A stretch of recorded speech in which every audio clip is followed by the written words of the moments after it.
Okay, I'd like to open the January 24th, 2023 Bethel Planning and Zoning Commission agenda meeting, one day too. And we're going to start something new with this commission. We're going to start the meeting with the Pledge of Allegiance. If you'd like to join us, please do. I pledge allegiance to the flag of the United States of America and to the republic for which it stands, one nation, under God. At this time, I'd like to ask the commissioners to introduce themselves. Want to start, Ken? Kenny Parson, Linda Curtis, Paul Shanley, Ken Stevens, Chair. Kitty Grant, Penny Kessler, Doug Keeling, Robert Wallace. Bob Legnard. All right. Beth Wagner, staff. Nancy Lobaldo, recording secretary. Thank you. David? Dave McCollum, staff. Thank you. And I believe Mr. Tibbetts is just joining us, Mr. Chairman. Okay. All right, good. Welcome, Rick. First item on the agenda this evening is to resume the public hearing for 8 Trowbridge Drive, Hornet Properties Corporation special permit outside storage. Is the applicant here? Yes, sir. Okay. So, Mr. Chairman, what we did at the last meeting was we opened the public hearing. My staff report was written into the record. Just so you're aware, Adam, the commission does have your survey here. And on the survey, you have marked out where exactly you want to put or where the storage area is that you want to make accessory to your principal business and structure. And if you would just give us some detail, I believe that's what the commission wanted, was some detail in regards to why it's there, what it's used for. Sure. And just state your name for the record and the address in the Clark Park, please. Correct. No problem. Adam Raniolo, Coronet Machinery, 8 Trowbridge Drive, Bethel, Connecticut, 06801. They are metal cages that we use to transport parts for the U.S. government, Department of Defense, parts that we either ship out to get outside process, maybe like painting or heat treat. And we don't really have the storage room inside to house all these cages. We did some renovation to open up some room, but it's not really enough room to hold all these cages, and they're essential to our business and to transporting these parts. We keep them, neatly in the back of the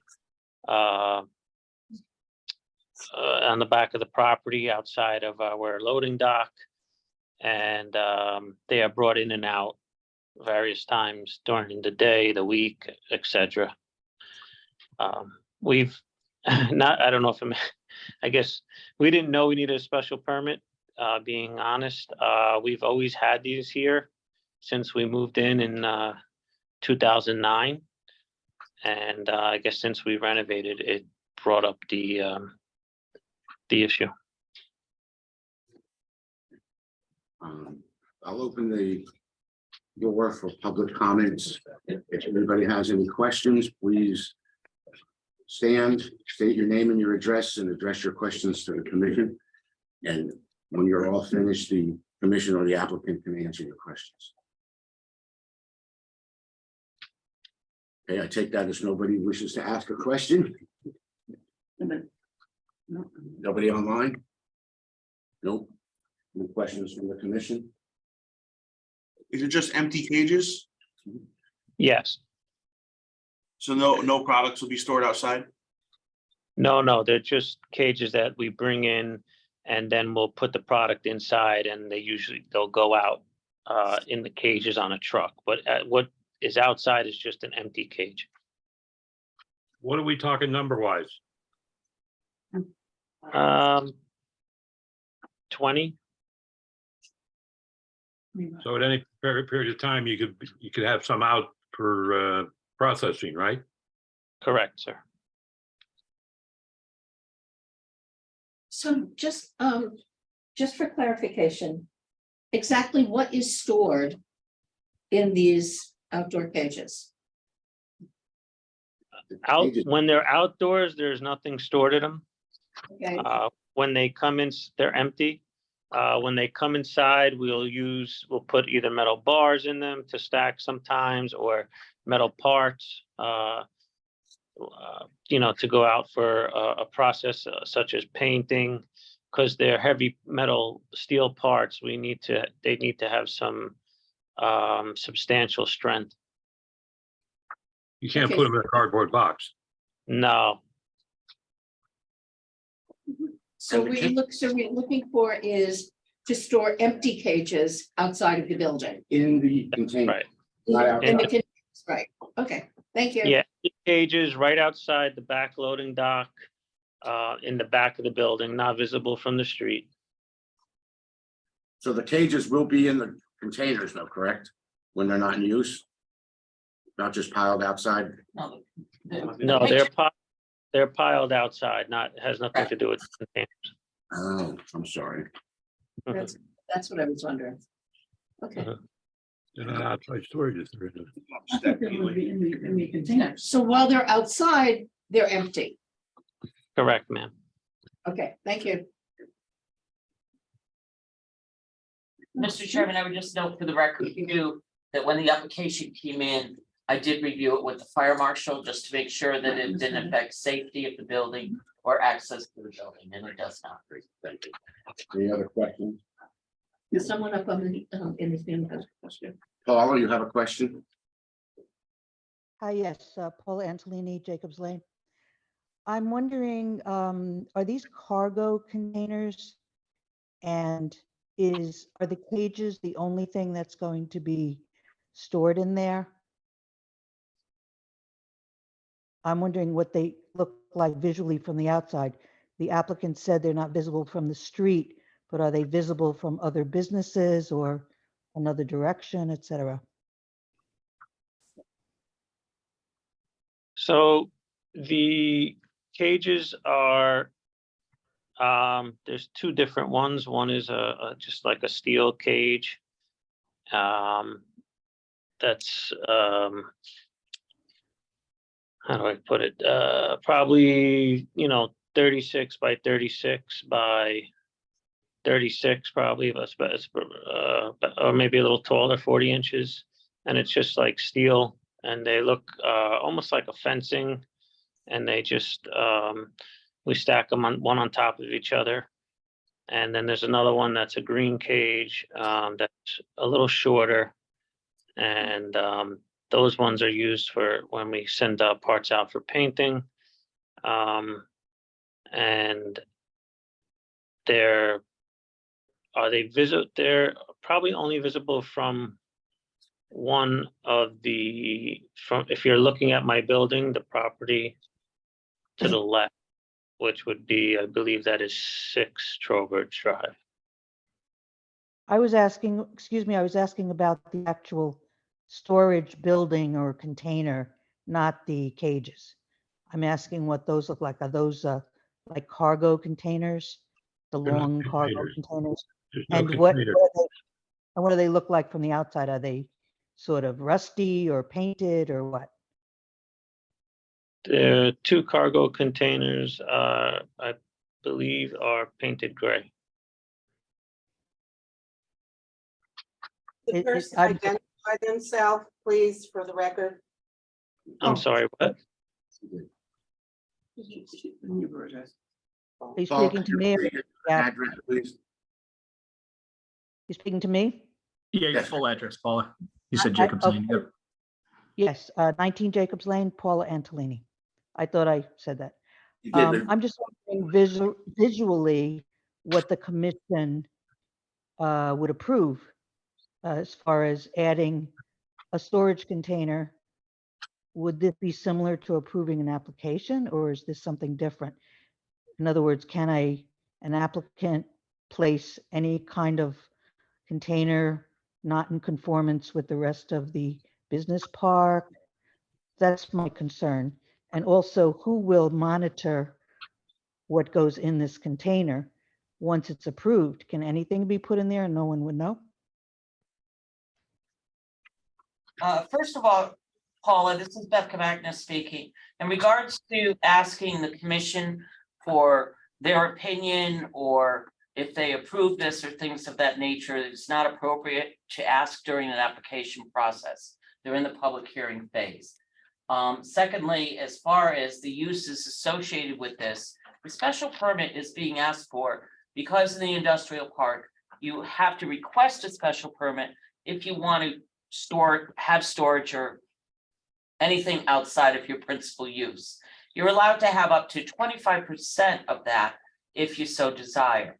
In regards to the industrial park, I would say this is similar to when Bethel Power came in and they requested a special permit for the outside storage of some of their mechanicals at the time. It's normal and customary that people, when they do need to expand, it's the very beginning of that expansion. Right now, this is going to be used strictly for storage, which is allowed in the industrial park zone. And it is the opinion of staff, since we have been out there, to ensure that it does meet screening guidelines and things of that nature, that it does meet everything according to the regulations so far, unless commission members have other items that they wish to bring up for the discussion. Could I just get a clarification? Yes, I thought I had seen that there were going to be 3 containers. you can ask the applicant. That's what I meant. Okay, so, and David can maybe Going to be clarify. in the containers, right? Maybe David can clarify this. So we So that's do it. have two storage containers out back, and I had showed pictures of that to, I believe, to David, and I'm not sure who else was involved. And they said those were okay. And then the metal cages were the ones that needed the special permit. That's what I thought. Mr. Chairman, would you like me to put those photos up on the screen at this time? They have them. We have them, David. Right. Thank you. Okay, We have them, David. I just wanted, there seemed to be a conflict. I just wanted to make sure on the record that it was. The What- containers what I are thought it part of was. the application. No, they're not. I knew that. The storage containers are not, the basket containers. Right, I know that. Okay. Yeah, thank you. But that's just wanted the clarification. Any other questions from the commission? Paula, you still May have, I just make a comment? Excuse me, may I just reply to something that was said by Ms. Cavagna? I don't believe I was asking for an opinion from the commission. I was just bringing up some points for you to think about when you make your decision that I'm wondering about, such as who would monitor the containers as to what was put in them, if anything else is put in them, and how they look from the outside, etc. I wasn't asking an opinion, and thanks so much. okay. Thank you, Paula. Any other questions from the Zoom participants? One more chance for the public to speak up. You guys are awful quiet tonight. Mr. Carter. Dan Carter, 14 Katrina Circle. Has anybody ever had a complaint with the containers staying there in the past? Obviously, they've been doing it for a while. Does the commission or does the applicant know if anybody's ever complained about? I'm not aware of it, but we wouldn't be. No, I No. never, claim to my knowledge. To the department. To the department. Okay, well, all right, and I am going to close the public hearing.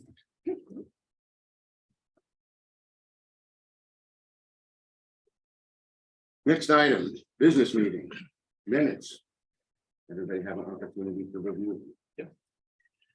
Anybody want to make a motion? Make a motion to approve the minutes of January 10th meeting. Second. Second. All in favor?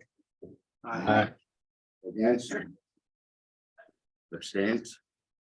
So moved. Nancy, do we have any invoices? We do not. Hey. Now the fun. The work session begins. First item during our work session to be discussed will be 9 and 11 Diamond Avenue. We have closed that public hearing. And let me thank the residents once again for the time you spent raising your issues and asking your questions. It was time well spent, I believe.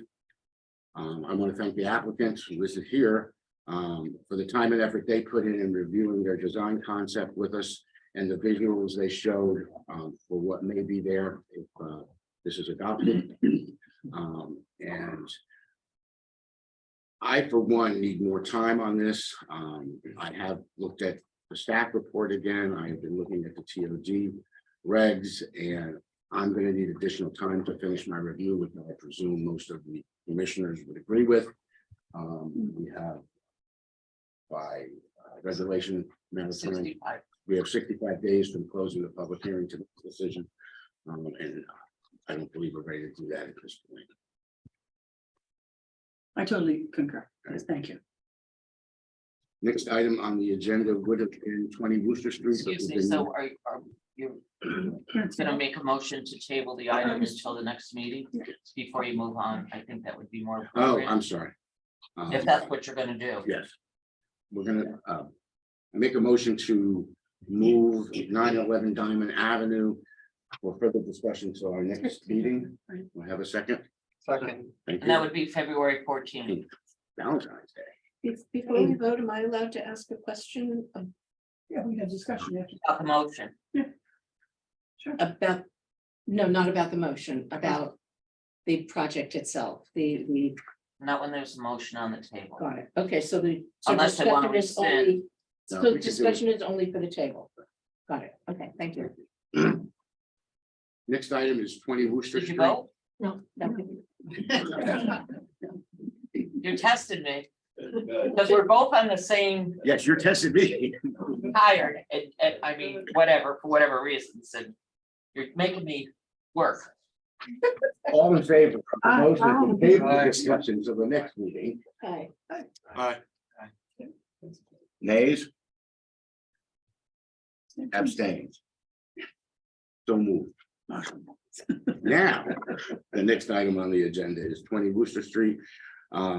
That's been tabled until the next meeting. And today I was notified and received a letter, a request for an extension from Mr. Olson, from Attorney Olson. And they would like to table that item until the meeting of the 14th. With an extension they gave us. We need a motion for that. Yes, you do. Do we To have a accept the motion? extension. Can we push it out further than the 14th? Because the 14th is gonna be a very long meeting. Not at this point, but I will be more than happy to talk to the applicant and see if we can. Okay. But it's only to the 14th as far as his emails. We have a motion. So moved. Second. All in favor? Aye. Any against? Anybody abstaining? So moved. Next item. We just heard from the applicant, 8 Towbridge Drive. Anybody see any issues? Concerns with approving this? I'd like to make a motion to approve. Second, Thank you. Favor? Aye. Any nays? Anybody abstaining? So moved. And Betsy, you, Can I just note for the record yes, that ma'am. when we're doing the written approval of this, that we're going to refer to a survey prepared for THA Realty dated August 29, 2016, where it shows the actual configuration. Okay, Going so fast now. I'm sorry. Okay, You're good? Ah, yes, You have resolution or next meeting. 61 South. Street. Yeah. We're on to 61 South. Street. We're done with 8 Towbridge. Yes, We'll give you approval letter at the next meeting. no, you're at 7. All right, 61 South Street. anybody out there? There were a couple of guys out there before. They were out there. Can you bring up the, It's the preliminary review. David, for can you bring up the developments. file from the drive? Yes, Beth. A good place, right?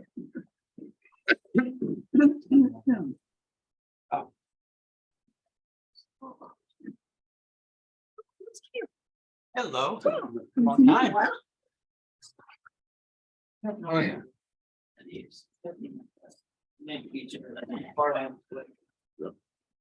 This one using that, there's, it's about me. I guess we use that for now. Yeah, I gave you one, right? Yeah, it's on my desk at home. I went to it though. Yeah, mine's a function. We don't have to give you share it. We can listen. Colorized right there, the last one. So, sorry, we were waiting in the hallway. That's right. That's it. Good evening, I'm Peter Olson. I'm a lawyer here in Bethel. My office is at 275 Greenwood Avenue. I'm here tonight on behalf of an entity called East Station Place LLC, represented by its principal, Kate Verdi, right here, and our civil engineer, Doug Tedesco. What we're here for tonight is a pre-application meeting. These are authorized under the statute 7-159B. And I won't read the statute, but basically what it says is we can have an honest conversation and nobody's bound by anything anybody says. So you can tell us what you think, we can tell you what we think, and we'll forget it when we make that decision. We hope anyway. So 61 South Street is actually only one of the three properties that are involved here. It is this one right here, which I'm pointing to on the monitor, which nobody on Zoom can see, but it is behind the building that houses Dr. Mike's. I was involved 10 years ago when Dr. Mike, Robert Allison sold that lot for cash to somebody who was going to build on it, and they never did. So that's that piece of it. Kurt came in and bought that lot from its owner, and then purchased the rear portion of 152 Greenwood Avenue, which was Dan O'Grady's office. So we had to cut that off, rear portion. And the rear portion of 154 Greenwood Avenue, which is behind the gift cottage. So all the land that we bought is essentially behind the parking lots for those three properties. And we are going to consolidate them together. We have a map that's been stamped. We just haven't filed it yet. The total lot consolidated is 0.7 acres. And essentially, as you drive on, You say 0.7? 0.7 acres, as you drive on South Street, you can see this picture here, which is the second row on the left, second row on the right. That's what our frontage looks like on South Street side. Bottom three pictures are all of the South Street frontage. So if you drive by, it's the vacant lot, basically between the red house and the yellow house across from the cemetery, which essentially is our entire frontage is across the street and cemetery. So that's the lot we're talking about. It is located in the TOD zone. It was historically in the commercial zone and then the village center zone. And that's because it was part of the lots that front on Greenwood Avenue, all three of them, they went front to back. The TOD overlays it. The TOD density, as you know, is 30 units an acre. The maximum number of units that could fit on this lot is 21. So just keep that in mind, that's the top level number. We've spent a lot of time, Kurt and I have been working on the acquisitions for 2 years now. And we've spent a lot of time working on the engineering side with Doug, the architecture side with Kurt to come up with plans. And we've gone through very, very many iterations to find something that works, that we think you will like, and that can get approved and built in a reasonably cost-effective manner. Can you put the next page, whoever's controlling that? David is. David is good. Thanks, David. Just some more photographs of the vicinity. This is the red house that's to the right of our property. And as you can see, it's really on the peak of the hill that is behind downtown. And it's actually pretty high above our it comes down quite a lot. And then on the left side, you can see this sort of mustardy color house. A third one down on the left.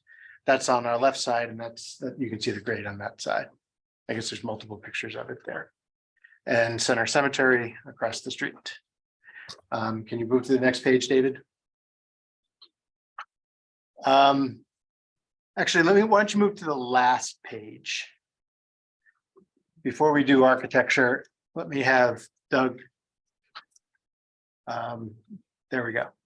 Let me have Doug talk first about civil engineering, because that's been the biggest challenge for us is coming up with a plan that works on the city. Want me to use this one that's colored, maybe different commissions can see it or not? Okay. Ask them. You want to see the color one, or you want to see the one on the screen? It'd be easier for you. Doesn't matter. Okay. I'll just use the one on the screen then. Good evening, professional. I'm Doug Devess, professional engineer representing the applicant Kurt Birdie here. We've gone through many, as Peter said, we went through many different iterations of the plan. We had a site plan that had many more units, one big unit on here. And the parking became a little bit of an issue. So we looked at it and scaling it down a little bit, and we scaled down even further down to a total of 15 units right here. We had 22 units originally, went down to maybe 17 or 16 units, and then parking issue went down to 15. Then we have enough parking for everything. We actually had a retaining wall, one wall that went all the way around across the front, for the whole front area here, that give kind of like a major drop off from the road down towards the units that way. Then we looked at it again, and we came up with a retaining wall, because you know the site is sloping off in towards the Greenwood Avenue side there. So what we did to come up with a retaining wall, partly around the backside. Then we stepped, it took a 5-foot separation and stepped it down again, providing some kind of a breakup of the wall. So it's not one big massive wall in the back there. So we can do some plantings along the bottom of the wall, the first wall, then some plantings in between that. We've got Abigail working at doing the landscaping for it. In terms of green space, again, we got green space along the driveway, along the two retaining walls, and along the south and east side, and all along the front there. Just for perspective, Sure. the retaining walls would be in what is now the parking lot down below. No, be off the parking lot. So there's parking lot at your pavement's right here. Okay. So there's the pavement, property lines are these dark lines right in here. So we're off those, off the rear parking, off the rear lots there of the Greenwood Avenue parcels there. In terms of, we haven't gotten to the final stages. We want to really meet with the commissioners and go over this application, the plans, what we're proposing to do, but we're still working on the grading of it and come up with, a way to grade the site, to handle runoff, from the increase in runoff from the pavement areas, and come up with a detention area for the site itself. So anything else Peter should talk about? I think you've covered it quickly. We want to discuss a bit more. Actually, Doug, can you just point out the topographic lines to show the grades on the Sure. property that we're going to be developed? Sure. So these are the dashed lines you're seeing here are the existing topography. This is your high point here, and then slopes down towards the lower level down in the back here. So you got a 390 there, and you got a 423 up there. So it is a sloping site there. So we have to level it off to provide for parking. That's why we're using the retaining walls to provide for the parking and get a level area. And we'll raise the back area. How tall are the retaining walls? We're still working on that, and that's why we're stepping them. So we don't have it. We'll have one big massive wall. Again, by breaking it up, we can do some plantings in between there and look a little nicer and things like that. So What is the height differential from the apron to the bottom of the parking lot? we don't know yet. We're still working on that in terms of grading. Roughly, though, that's pretty steep right there. Well, the further the contours are apart, the flatter it is. So this area here is not as steep as an area like right in here. Right. So we're still working on the exact grading of it yet. We're still talking with the architect and the owner about the elevations of the buildings, how they're going to look along South Street here. And then from there, we'll look at the grading. And we're trying to get all the runoff. We have a geotech involved in this, and the soils are out there. They did some soil testing out there, some test borings. It's mostly sand out there, very sandy material. We want to keep any drainage, any subsurface detention systems well away from the retaining walls. So we're trying to get everything to drain back into this green area over in here. And that's kind of what we're trying to shoot for. So everything will be sloping from the north to the south into the low area here, and then from the east to the west down into that area there. Again, when we go through the architecture, you'll be able to see how they relate a little better. Thanks. Do you have a topography line for the parking lot, the Dr. Mike's parking lot? It's around 390 here, 385 over here. You saying the front of the property is 420, 410? 410, this is 4, It's hard to read, 420 there. Way more than a 20-foot change in elevation between Yeah. South Street. Well, it's 20 feet spread over. I mean, there's some math involved there, guys, but hey, quick question, guys. The height of the building, is that represented in the onion peel there, or is that just ground level? So like underneath proposed 7-unit building, it's 423, but the existing, like the red house, for instance, to the right, I think this is 430, right? So is that the ground level, 423 below there? I'm just trying to figure out with the height of the building, what that looks like, and I'm sure you'll show it on a different drawing, but what that looks like from South Street, right? Because it seems like it's a little bit of a drop in the foundation and then it builds up. So I'm just curious what that looks like from that perspective. You know what I'm saying? Let's show the architecture. I think that'll make it clear. Right. But the one thing I would say is it's actually not as steep a hill as you think. I know we all think it's huge, but that red house is the peak and then we're significantly lower and the one on the left. Lower. I did a drive by today. I thought it was really steep. What are the increments on the topo? These are 2 footers. 2 foot, okay. Okay. Yeah, 2 footers. Okay, so let me have Kurt talk about architecture since I previewed that several times. Kurt, which do you want to start with? Do you want to start with the rendering or the inside? Floor plan versus rendering? Yeah, why don't we go to the rendering? Okay, David, can you back up 2 pages? Yep, there we go. Okay, there I am. One more page, please, David. Nope, sorry. That's it. Okay, so the, yeah, a little bit of history. When we originally approached the O'Grady family and the Kravis family, you know, we had to discuss what a project would look like on the Hill. I think at the end of the day, they were very comfortable with what, you know, our philosophy on development, our you know, history in town, and they felt very comfortable with what we would ultimately do. So we were able to put a deal together on the land. And as Peter mentioned, at 0.71 acres, we would be, you know, quote unquote entitled to approximately 21 units. And as a developer, we always look to maybe maximize that as much as possible. So we set out to design a building where the architecture would fit into the town without a doubt. Something that had some historic values, but maximize the footprint and the square footage. So we originally set out to design one building. It looked like one building. As time went on, we discussed it with several people, and also realized we weren't going to get the density that we thought we could get. So we had to go back to the drawing board. As Peter mentioned, we've done this over the course of a couple of years, and figured that we would take, based on some suggestions, take a look at what multiple buildings would look like. So we, and it's consistent with what the original architecture was, which is Greek Revival. We studied that pretty closely. Greek Revival is very prevalent in the town of Bethel. There are many homes and apartment buildings that exist today that are of that style of architecture. And fast forward, here we are with a proposal for what looks like, and really architecturally, it plays as three homes, 3 buildings. The left building is A, the middle is B, and the right is C.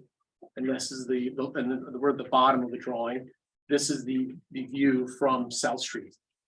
And if you look real closely, you could see a dark dashed line. I don't know if everybody could see that. Off to the, I'm going to stand up and just point that out. Why don't you point it? If you can see this line here that comes down, okay, and just sort of drops down, comes across the front. And that's basically the elevation of the sidewalk on South Street. So, the elevation, the height of the building is very consistent with a typical home on South Street. The driveway on the left side, as we said, slopes down around the back to a lower level, which is on the top of the drawing. Okay, and so now we're flipped around. On the right side of the drawing is building A, the middle is B, and the left is C. We introduced some under the building parking, which we could talk more about. And here's where we are. We do have a drawing that shows the color of the buildings that we would suggest, which we may show in a little while. And that's the history and how we are where we are today. The first thing we looked at was just doing 3 separate buildings. And cost wise, that didn't work. So we went to 1 building. Cost wise, that worked great, as you can expect, but visually it didn't quite have the same desirable appeal. And so where we are today is we have what looks like 3 separate buildings on South Street, from the South Street side. They're separate from each other. There's a gap in between. You can see between the two, there's a little fence to block people from going through. And then the rear side, they're connected in the basement area. And I think it's important that they be connected in the basement area for the reason that Kurt is about to tell you. Kurt. So if we, can we scroll up to the floor plan, let's see. 2 more. 2 more. I will, yeah. So, again, South Street is at the bottom of the screen. And, building A, B, and C. I'll get out of the way here in a moment, but this would be the mechanical room for the entire project. So the water utilities would come into the mechanical room, for the fire sprinkler system, for the domestic water, for the boiler. But we need to get several mechanical lines into building B and building A. So we just came up with a very low profile way of creating a mechanical chase, if you will, to bring utilities underground, so to speak, to all the buildings. Especially because they have to be sprinkled. Right. So that's how we handle the sprinkler system. And then we provide, I believe those are entrances to the rear. Yes. Into the basement area. Okay, so I guess I'll let you talk about it, but this is the basement floor plan. It has garage in 2 of the units. And those garages are, but I said I'd like to talk about it, sorry. Sure. So one of the, well, anyway, in this design, we've got tandem parking. So we were able to design 8 parking spaces into the building. And this would be 1 garage door for 2 parking spaces. So 1 apartment unit would be entitled to or have both of those spaces. So we have another tandem here, tandem, and they would not be separated to different apartments. This would belong to 1 apartment and this would be separate. So just a quick question. Sure. I come home from work and I pull in and I park in the furthest away from the door. Are they wide enough that I'm gonna be able to get out around the guy parked behind me, or am I gonna have to wait till he leaves to get out? So that's a great question. Every once in a while. Right, great question. Well, it's not going to be an issue because we have how many parking spaces? We have 30 spaces. We have 30 spaces Outside. No, all total, and we have 15 units. So automatically, these 2 spots go to 1 unit. So your guy parked behind you is your wife. right. And I don't go to. You're gonna move her car. Right. So you can get out. There you go. Then in building A, we have the mechanicals in the front and a laundry room. Yeah. And 1 unit in the basement. Correct. That building A, as you can see on the site plan, extends a little further back, so that unit in the basement isn't really a basement at that point. David, can you scroll down 1 page? Go, do you want to go through the first floor? So this is the entrance on South Street. ground floor in South Street, but second floor up, if you look at it from the rear. So we call it the main level. And I should just go back a minute and say that building A, probably building A has 4 units, building B has 4 units. They're really identical. And building C has, what would that be, 7 units. So there's 15 total. 15 total, 1 on the lower level. So now we're up in the main level. We have entrance off the South Street sidewalk that would head down to the stair for A, straight into the stair in B, or come in one of 2 ways to the stair of C. And we're looking at 2, 4, 5, 6, 7 1-bedroom apartments. They are 600 square feet, 20 by 30, They're all 1 bedroom? all 1 bedroom except for the lower level.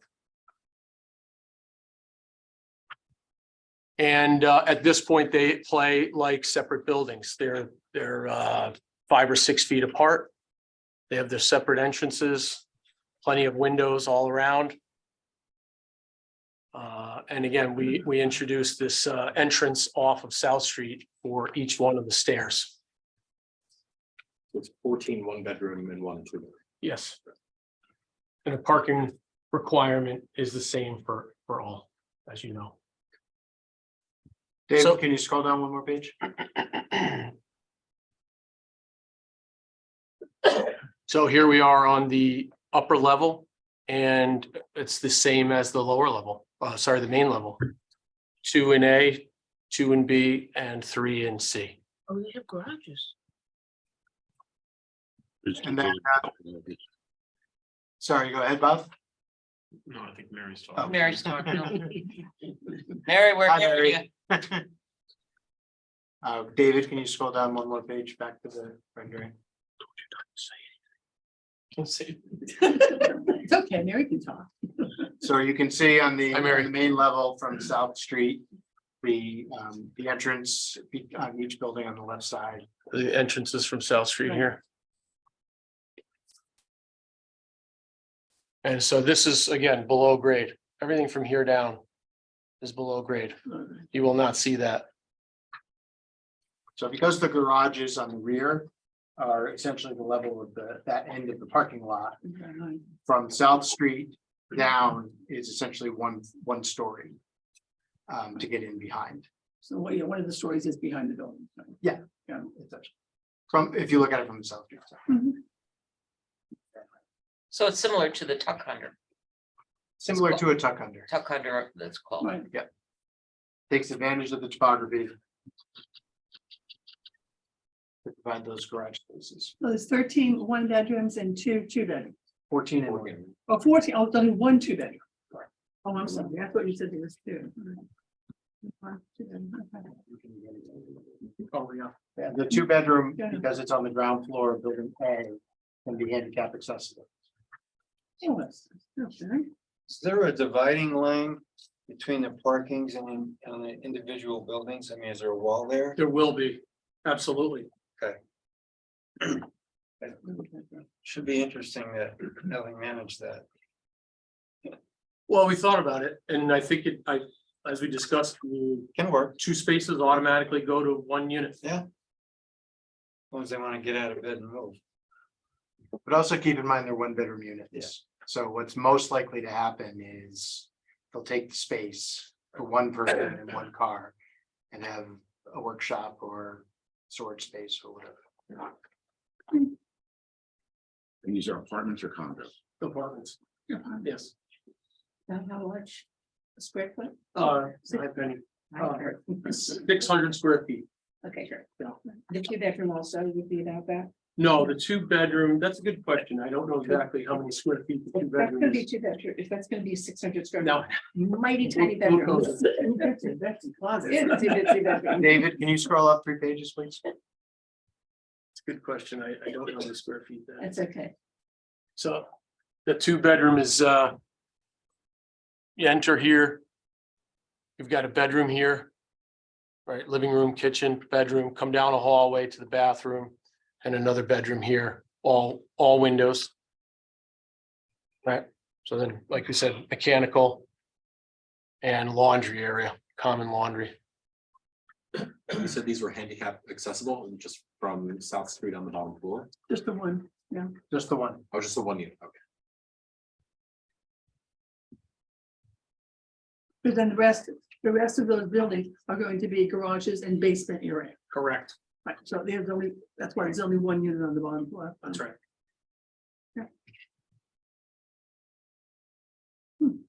Well, what, I just want to clarify what I heard. One of the units will be ADA compliant, handicapped accessible Yes. using air quotes. And the code also requires that we make a certain percentage of the units, even on other floors, adaptable. Which they will be. So ADA compliant. Correct.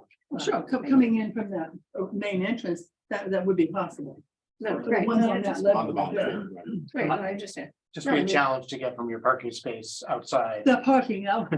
Well, Or just because it's ADA compliant doesn't mean people cannot walk. It could be many different things Right. that people need.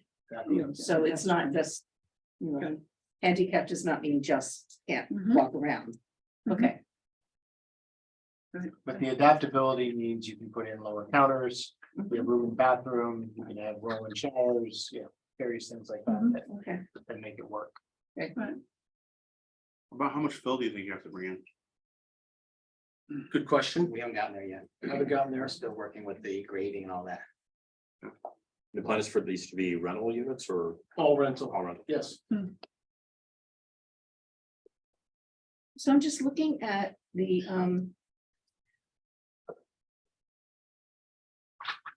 that. David, can you scroll down 3 pages, please? How's that for a technical term? That one, yes. I'm assuming that once that should this go through and we can all work out details and all of that, that our architect will be working, because right now it looks like triplets. Excuse me. please. And I'm not sure that, I mean, there are 3 triplets. The village district consultant will look at and provide us with advice. Okay, That's required. okay. We'd like to start talking to her soon. Can I grab this color map here? Sure. So if I just lean this up on the screen briefly, you can see the front elevation of the building or buildings, and they're staggered. Originally, this center building was also staggered, so it was not all in the same plane, but it just makes sense to have these two aligned. But given the fact that it's on the turn, a curve of a street, and this front building here, C, is staggered, it really will not play as 3 identical buildings ever. From whatever direction you're coming in, I think we're going to show you momentarily the colors, what we would paint the buildings, 3 different and colors. 3 different colors. And what, How far back off the street is that? what's our setback here? 20 feet. It's about 20 feet off. So it is 20 feet. 20 feet off the street?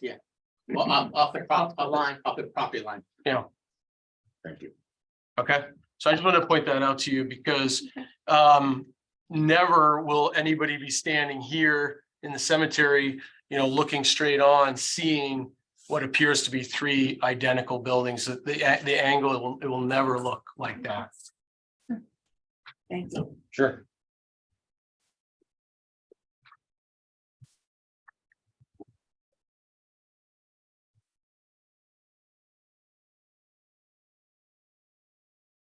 And can we just scroll to the elevations again?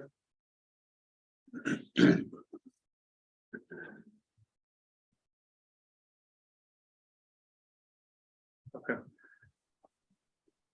And we were comfortable with it. We did look at the roof, we studied the roof, and there was thought of trying to stagger the heights of the building for a couple of reasons. One, we think it looks absolutely fine to have them the same height, separated. But from a slab elevation height, it's really, you can't do that either. and also the parking too. Right. Again, with the parking, if you start staggering the buildings, the park becomes a nightmare for grading and stuff like that, so leaving it all, having the basement levels all one level. The lower level all one level, it helps us with the grade. It will be a slight pitch going across, to get drainage out, but still, if you step them, it makes it that much difficult. Understood. If they end up being pretty close to identical, your trim and your final finish will make the difference. To break them up a bit, so. Right. Yeah, that'll help a lot. Window decoration type things. Can I just ask a question, just for clarification? Absolutely. With the elevation on South Street. What you're showing is a 2.5 story structure. On the front, on the South Street side, correct? Mhm. And that's basically matching up with the existing neighborhood. We feel that it is, yes. Okay. May I also ask, I'm sorry, may I also ask a question, Mr. Chairman? Actually, can I Certainly. sneak in two? Go for it. Okay, so I just want to make sure I understood right. What did we say the setback was for the structures from the street? But you can see the 10-foot front yard setback on that plan right there. Okay, That's for the Okay. commercial zone. In some areas, the building is further back than that, obviously, and some it's, and I'm saying in terms of double that, and some it's not. So you can see that building A is probably about 13 feet Right, but Okay. plus from the property line plus the Yeah, sidewalk. the way it cooks. it's probably okay. 20 feet off the. And then just to try to, I might be parsing the commission's comments incorrectly. So please do feel please correct me if I'm wrong. But I think by the use of the word staggering, is it the commission's interest to have the buildings stay parallel to the alignment of the street? In other words, have buildings see more. The front of buildings seem more aligned with the road here, and the same for buildings B and A. Well, to be clear, David, we use the word staggering. I don't think. Okay, But, you know, building A comes out from, if you drew a line across the front of A and B, building C comes out much closer to the road from that. understood. We tried to angle the buildings, the angle building C, it doesn't quite work with the grades, the parking lot, you know, anything. So that's why they're all perpendicular and parallel. Understood. Thank you. Another quick question, you mentioned sidewalk. I've tried to walk that area and it's pretty tough. So I'm assuming maybe that you're going to be fixing up this sidewalk. I haven't looked at it closely, but yeah. Because it's pretty bad. It's That one very section. bad. Non-existent. Yeah, we Right. would replace that sidewalk, Okay. absolutely, maybe even a little wider, it's only 4 feet, 5 Oh, feet. Right now, I It would is sell, small. right now, I would sell. It's in the town right away. Yeah, I would take flat rather than wide, but. Flat would be nice. Okay, Absolutely. How visible will the buildings be from Greenwood Avenue, given the bike? So it's a good question. I think Abigail Adams, our landscape architect, is going to really try to plan out that, well, it's the northerly elevation. David, can you scroll up like an inch? Thank you. So, So Abigail keeps asking me, can I start working? Yeah. Can I start working? And I said, no, because that's not done yet. Don't know what we're doing yet. But what we're trying to do is provide a shelf between the two retaining walls Nice effort. that will provide some. What I've asked her to do is obstruct the retaining wall, number one. But number two, to provide something that will grow tall enough that when Nice. you're standing on Greenwood Avenue, it'll be in your line of sight. to See the the nice portion of the shrub or building. bushes Or trees. trees. Yeah. right, And second, to be clear, on behind the gift cottage and the O'Grady building, we have an easement that allows us to install landscaping at the bottom of the wall if needed. Right. We don't have that on the Dr. Mike's property. Just to be clear on that. And with that, that'll add a lot It really will. to that problem. It'll take away from the bad view on Greenwood, but add something, something extra from the South Street side. Yeah, we think the view from Greenwood would be enhanced over what's there now, I agree with which is you. the back of a parking lot that doesn't actually do much. No. I think I heard Bob had a question. I'm sorry. I think I heard that Bob had a question. Bob, did you have a question, sir? Yeah, I have a question. I see each building has a chimney. Is that part of the mechanicals or is that just for window dressing? That's a good question, Bob, and that is not a functioning chimney. Those are not functioning. But they're consistent with what the I like the look. thank you. Yeah, it's consistent with what Alyssa, With what our architect requests, yes. especially because it seems like what you're doing is, even though technically it may be one building, considering the mechanicals all interchangeable down below, but you're giving the appearance of 3 buildings, 3 structures. Right. I'll admit to being party to that conversation in regards, you were very kind, but that was something that was a major concern on my part when we met several weeks ago, and the opportunity to have the height compatible with the adjacent district and property owners on both sides, I think was very, and also a very appealing aspect of it. It turns out we're happier with this design now. Actually. Even though the cost has gone up, we're happier with the design. We weren't sure that was going to be the case, but it is. Yeah.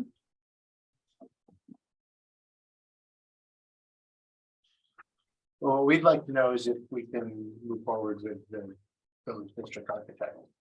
So that we can get her comments in before we submit. That's where we're going to go from now. I don't think so. I don't see any reason. No, I think that's a good idea. It's an important step. Well, I'm sorry, the one question, but the apartment, there will be air controlled, there will have to be air conditioning units and No, it's all gonna be. right, yeah, there's no window units Right, hanging out of the yeah, so window. it's all No, gonna it's be. all built in. Thank you. Yes, I meant to ask that before, sorry. no, good question. No. No, I'm very comfortable with this so far and moving forward. I think we can work with it. Okay, do we need like consensus or, Mhm.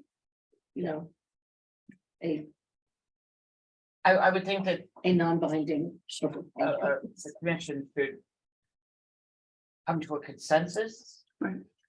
To move forward, I mean, move forward means engineering, architecture.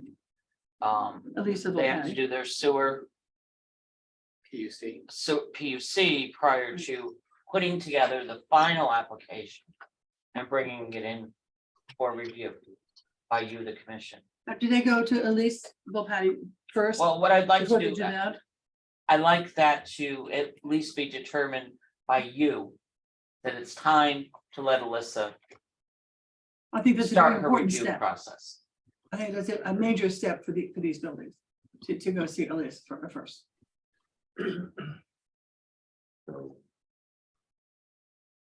Yes or no? Yes. Yeah. Yeah. I mean, the reason we're asking is to go to Alyssa before we have a formal application filed.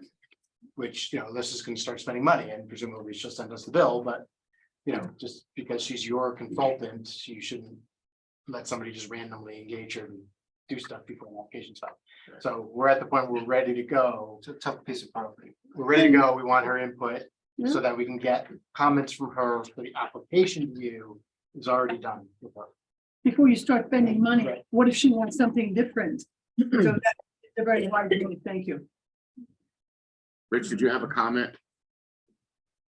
I was curious, I don't know, you may not be here yet, but have you guys spoken to either neighbor, direct neighbor of the property or mentioned anything to any of the neighbors around? We have not. Yeah, Okay. well, Colin, I spoke to Oh, you Colin. talked to Colin? Yeah, Colin. I was gonna say, if it's a Verdi thing, it's possible you probably know him already, so, you know, like, yeah, I'm just curious if it, you know, because I know that I'm just thinking of things that, I mean, it's all fine and good for us to say, hey, this sounds okay. But there are steps that, you know, y'all may want to take in advance of that, but There will be a formal application to the commission, so obviously that take care of that. Yeah. Kurt said he talked to Colin. We bought the property from Kravis and O'Grady families. correct. And they were, great in terms of understanding what we were going to do. Obviously, we haven't had that same relationship with the owner of the Dr. Mike's property. But we did work with him a little bit in terms of that parking lot. Because obviously these parcels are part of that land and theoretically had rights to use the parking lot. And we terminated those rights and worked with him to get an answer on a document that everybody signed, so. Got it. Cool. You know what's going on there. Yeah, no, all good. Just small town stuff, right? Where's he gonna park his boats? On Sorry. on our property. It's Part of the deal. when you spend, exactly. Spend too much time down there, right? Anyways, no, all good. Thanks, guys. Yes, I guess that's an upside, but the boat. Yeah, the trailer will be gone. boats will be moved. The other are going. It's part of our purchase. There you go. Okay, so I think the commission, As a general do consensus. you have a general consensus? Do you have a general understanding from the We do. commission? Yes. Thank you. Thank you. Yeah, thank you very much. We appreciate all your comments. See you soon. Yes, have a great night. Yes, I did that. Take care, Ben. Yep. Good night. See you. Good to see you. Have a good day. Night. All right, before,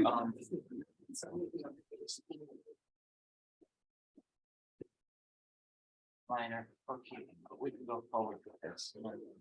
You wanna talk about something? No.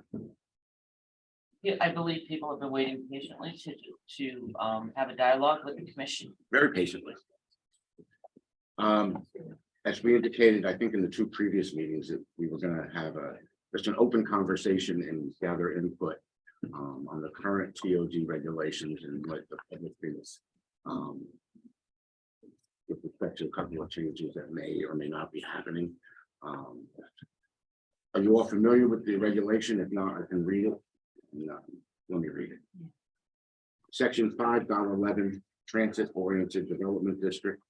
Purpose. The purpose of the transit oriented design zone is to guide the physical development of the area around the train station into a walkable, mixed use, connected community within an enhanced public realm.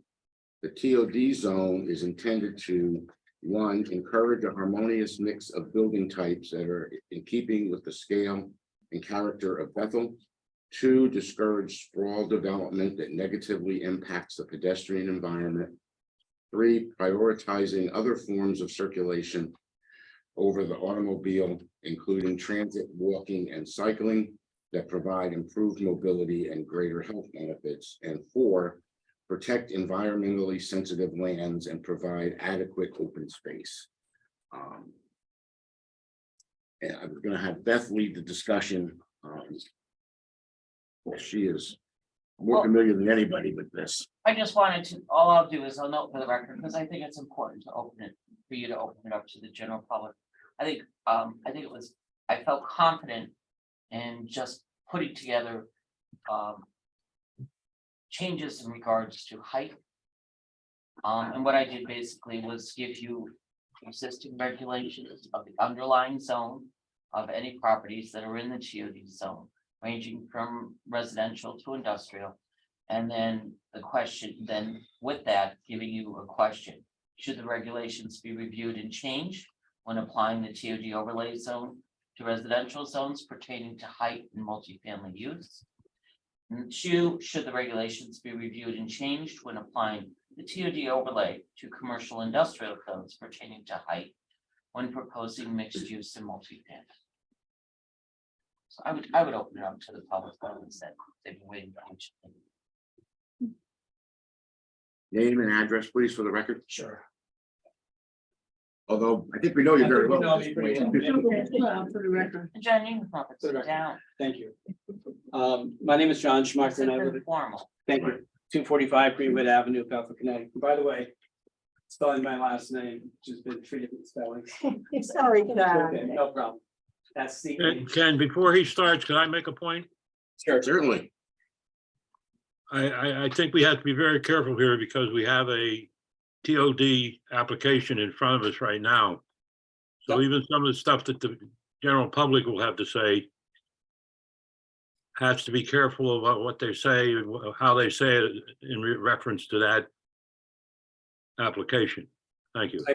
I appreciate the comments, Bob. It You're won't be exactly about right, Bob. Thank the you. existing application, okay? It's about the general. Thank you, Beth, for giving the opportunity to basically discuss this. So, John, can you spell your? sorry. name? Yeah, Did I get it right any of those 3 times? close. SCHMUECKER.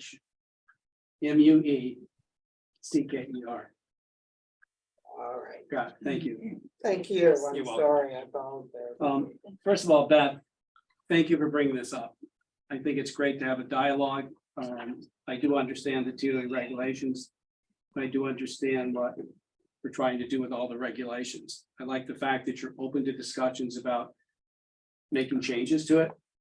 I know we had 2 specific things on the agenda. So my first recommendation would be to reduce the maximum height of the buildings to 2.5 stories and keep with the character and charm of our long-established neighborhoods. And then secondarily, for that reason, reducing it is to help Bethel first responders such as fire and police. Because the higher you go, then the more work it is for them. Because we all know we have a volunteer fire department. We're lucky to have a volunteer fire department. I don't know how long it's going to last, given the building, but that's a concern. I also noted that this commission on September 13th of 2022 reduced the height of the Route 6 zone from 4 stories to 3 stories, correct? Thank you, and thank you for doing that. I appreciate that.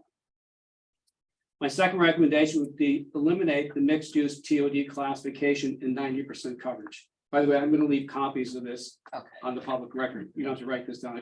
If people like it, I could give you copies right now if you'd like to see it. To go through it. Yeah, thank you. That'd be great. I'm sorry, I have about 7 copies That's here. okay, as long as one goes in the record, I'll make sure everybody gets it. Okay, thanks. I think these are all copies. Can we pass them over here to another direction? Thank you.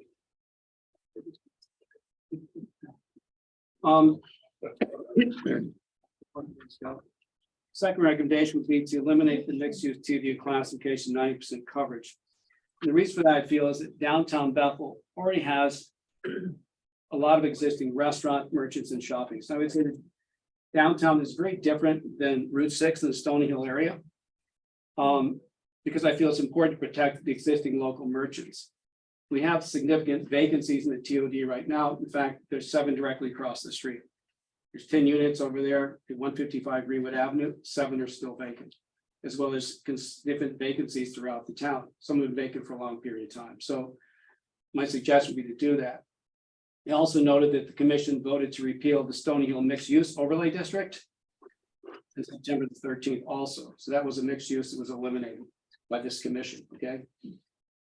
The third, I would reduce the TOD size to a 1/4 acre mile from the train station.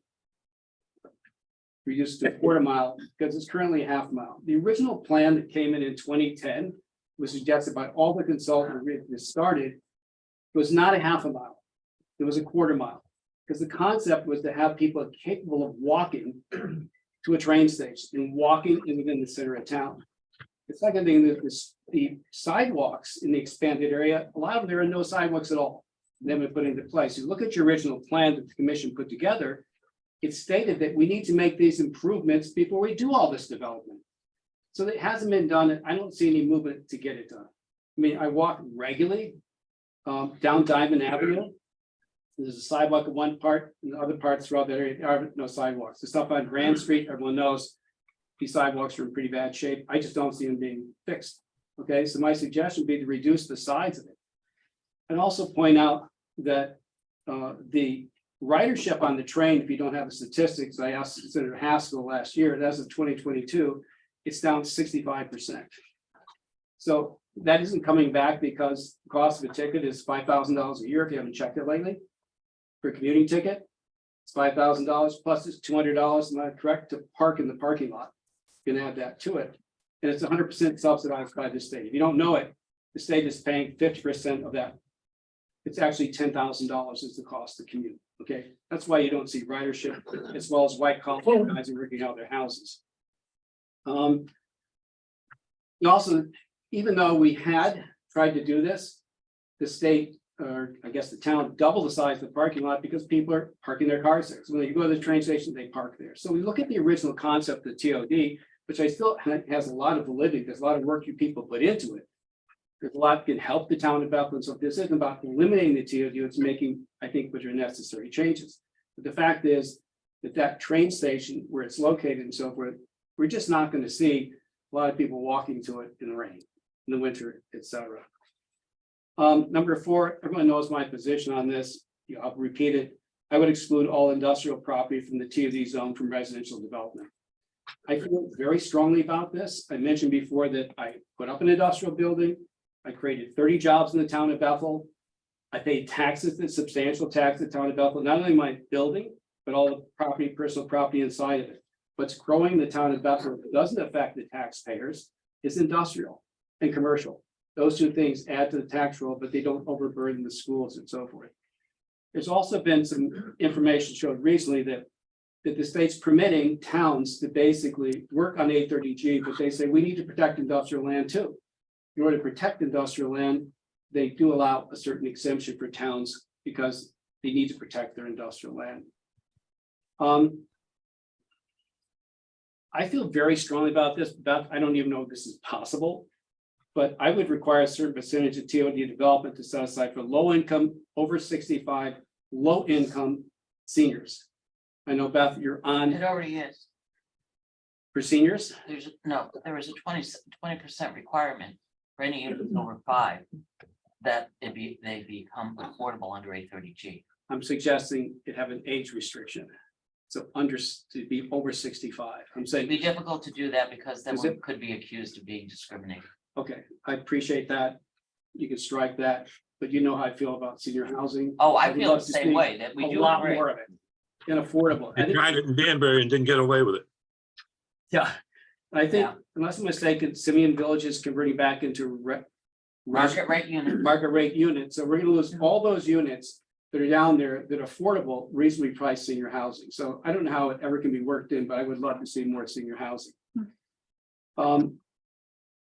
The last comment I would make is that I So really, would the commission. I don't want to, I do want to speak for the yes, commission that thank way, you. because we all feel the same way Yeah, I wish that- about our seniors and the need. I would just love to see some more development because we have very little. They're based upon what I've seen in your commission. The waiting time is how long? For a unit up at Reynolds Yeah. Ridge. Again, let me, as an aside, I'm the chairman of the Bethel Housing Authority, just so you're aware. That's a straight comment, that's all. I mean, it's like I have 2 years, there's 100. yeah.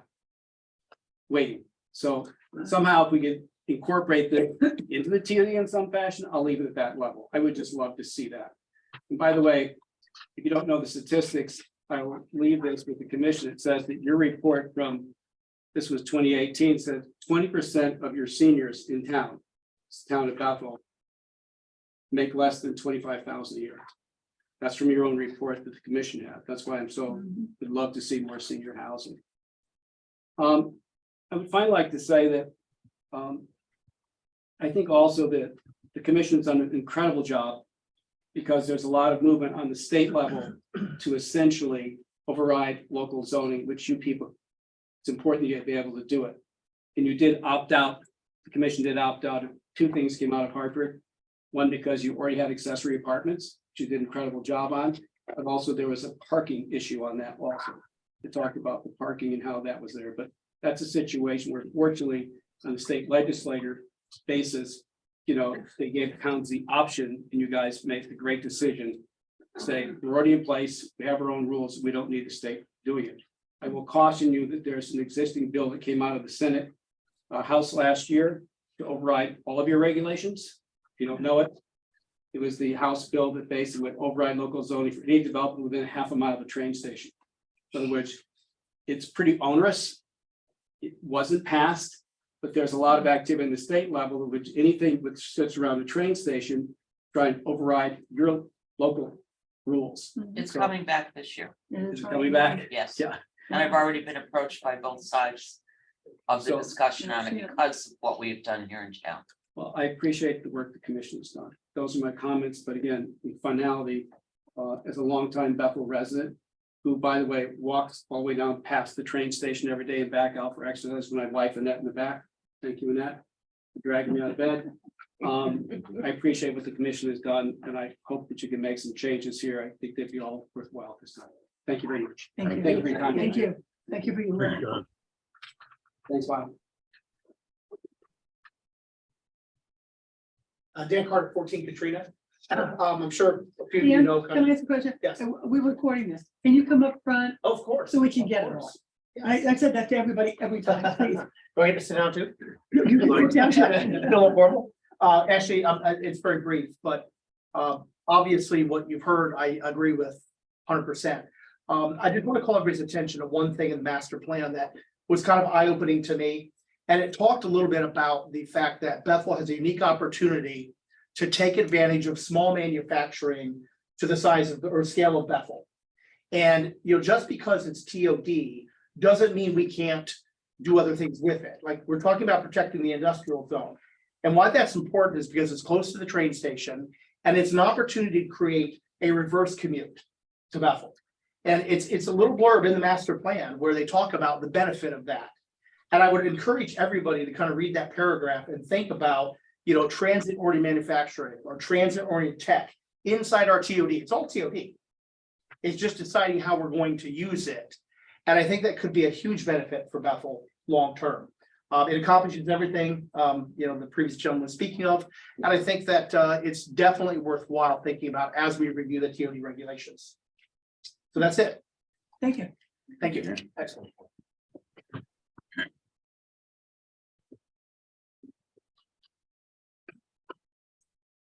We want to go. Go on, Colleen. Hi, I'm Colleen McCollum, 7 Farnham Hill. And I just had a few things to say. For those of you who don't know me, I am a lifelong Bethel resident. I'm a lifelong downtown Bethel resident. Lived in town for over 62 years, Blackman Avenue, Farnham Hill, Juniper Road.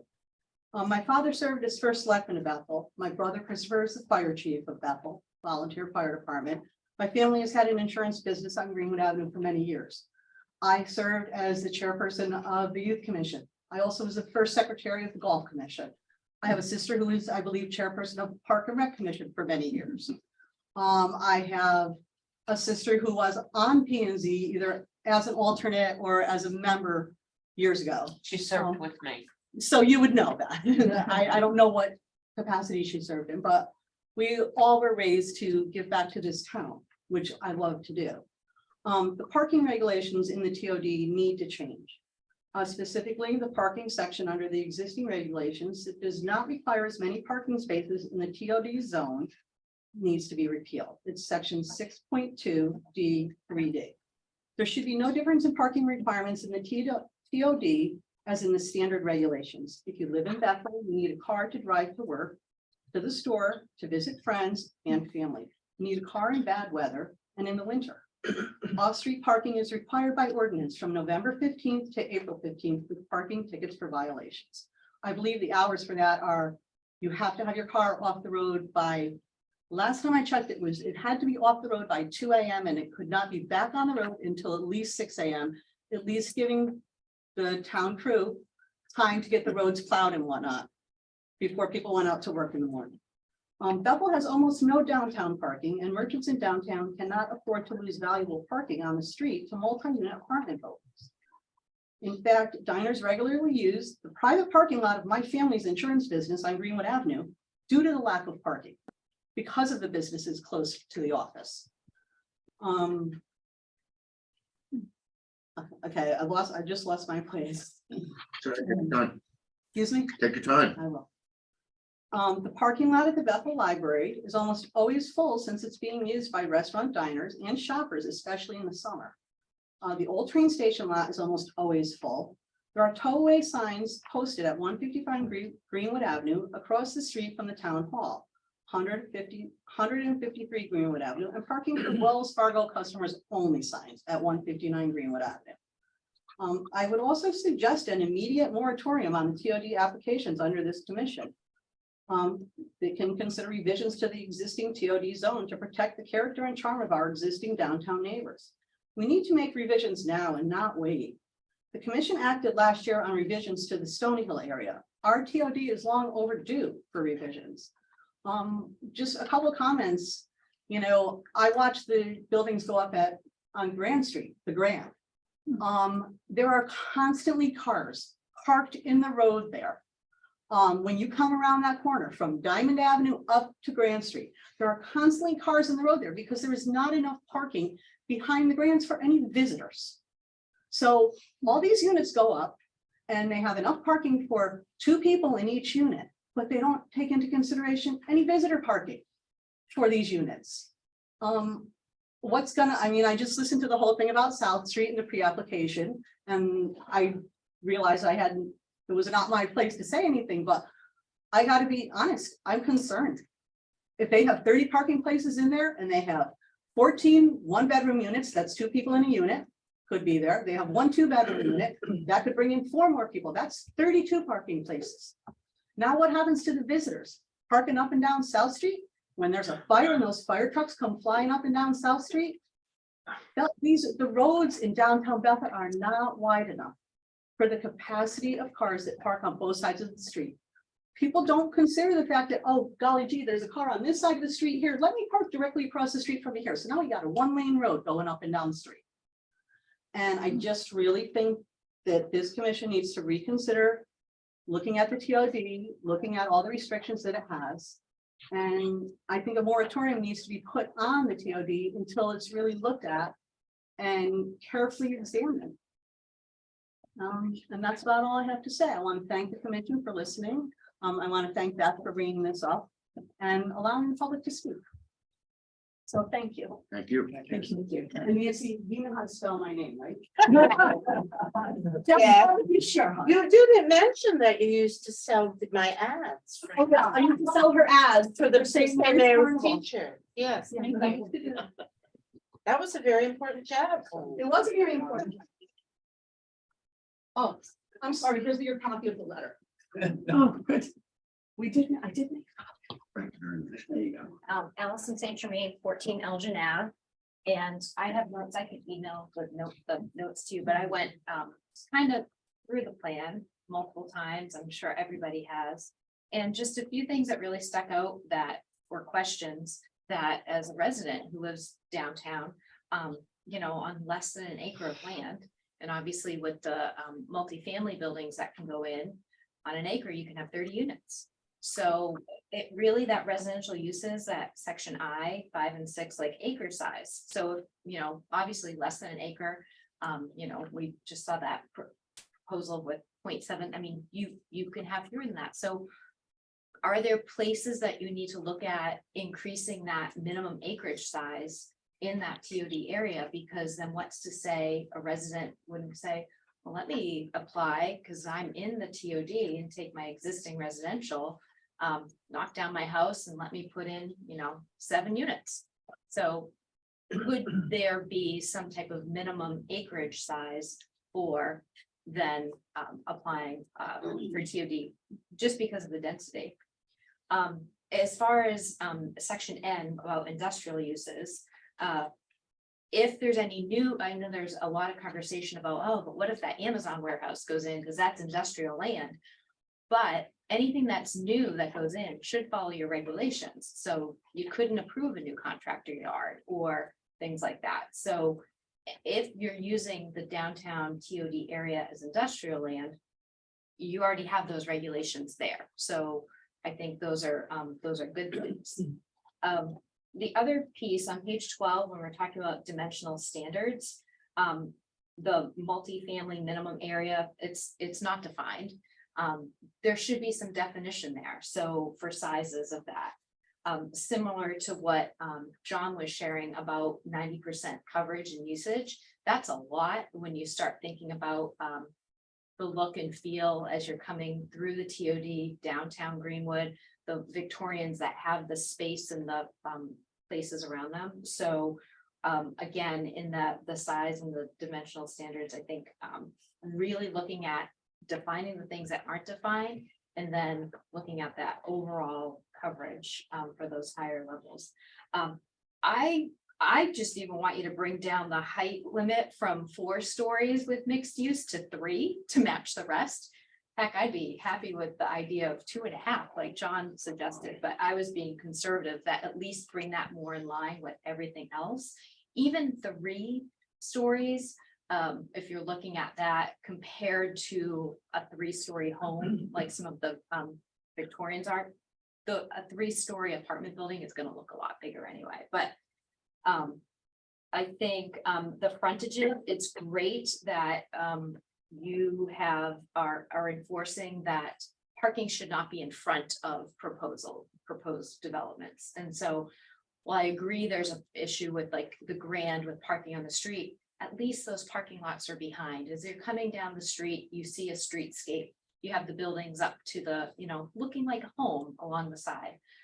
So property, developers that are coming in with proposals that what you're seeing is then parking just all along the front, that doesn't follow your guidelines currently. And those are great because at least in the scale and scope of human design, that, when I'm looking at a single family home, you're not looking at a parking lot in front. You've got your driveway to the side. So really looking at those types of proposals to keep that in line with what you have. I think when you get to section J, when you're talking about building scale with adjoining properties and the scale of what you're looking at, so how something's fitting in with the adjoining properties, we've heard a lot from professionals who put some good thought into what they're up against. And then we've heard some that maybe aren't looking at that. And so that is subjective to interpretation from the Planning and Zoning Commission.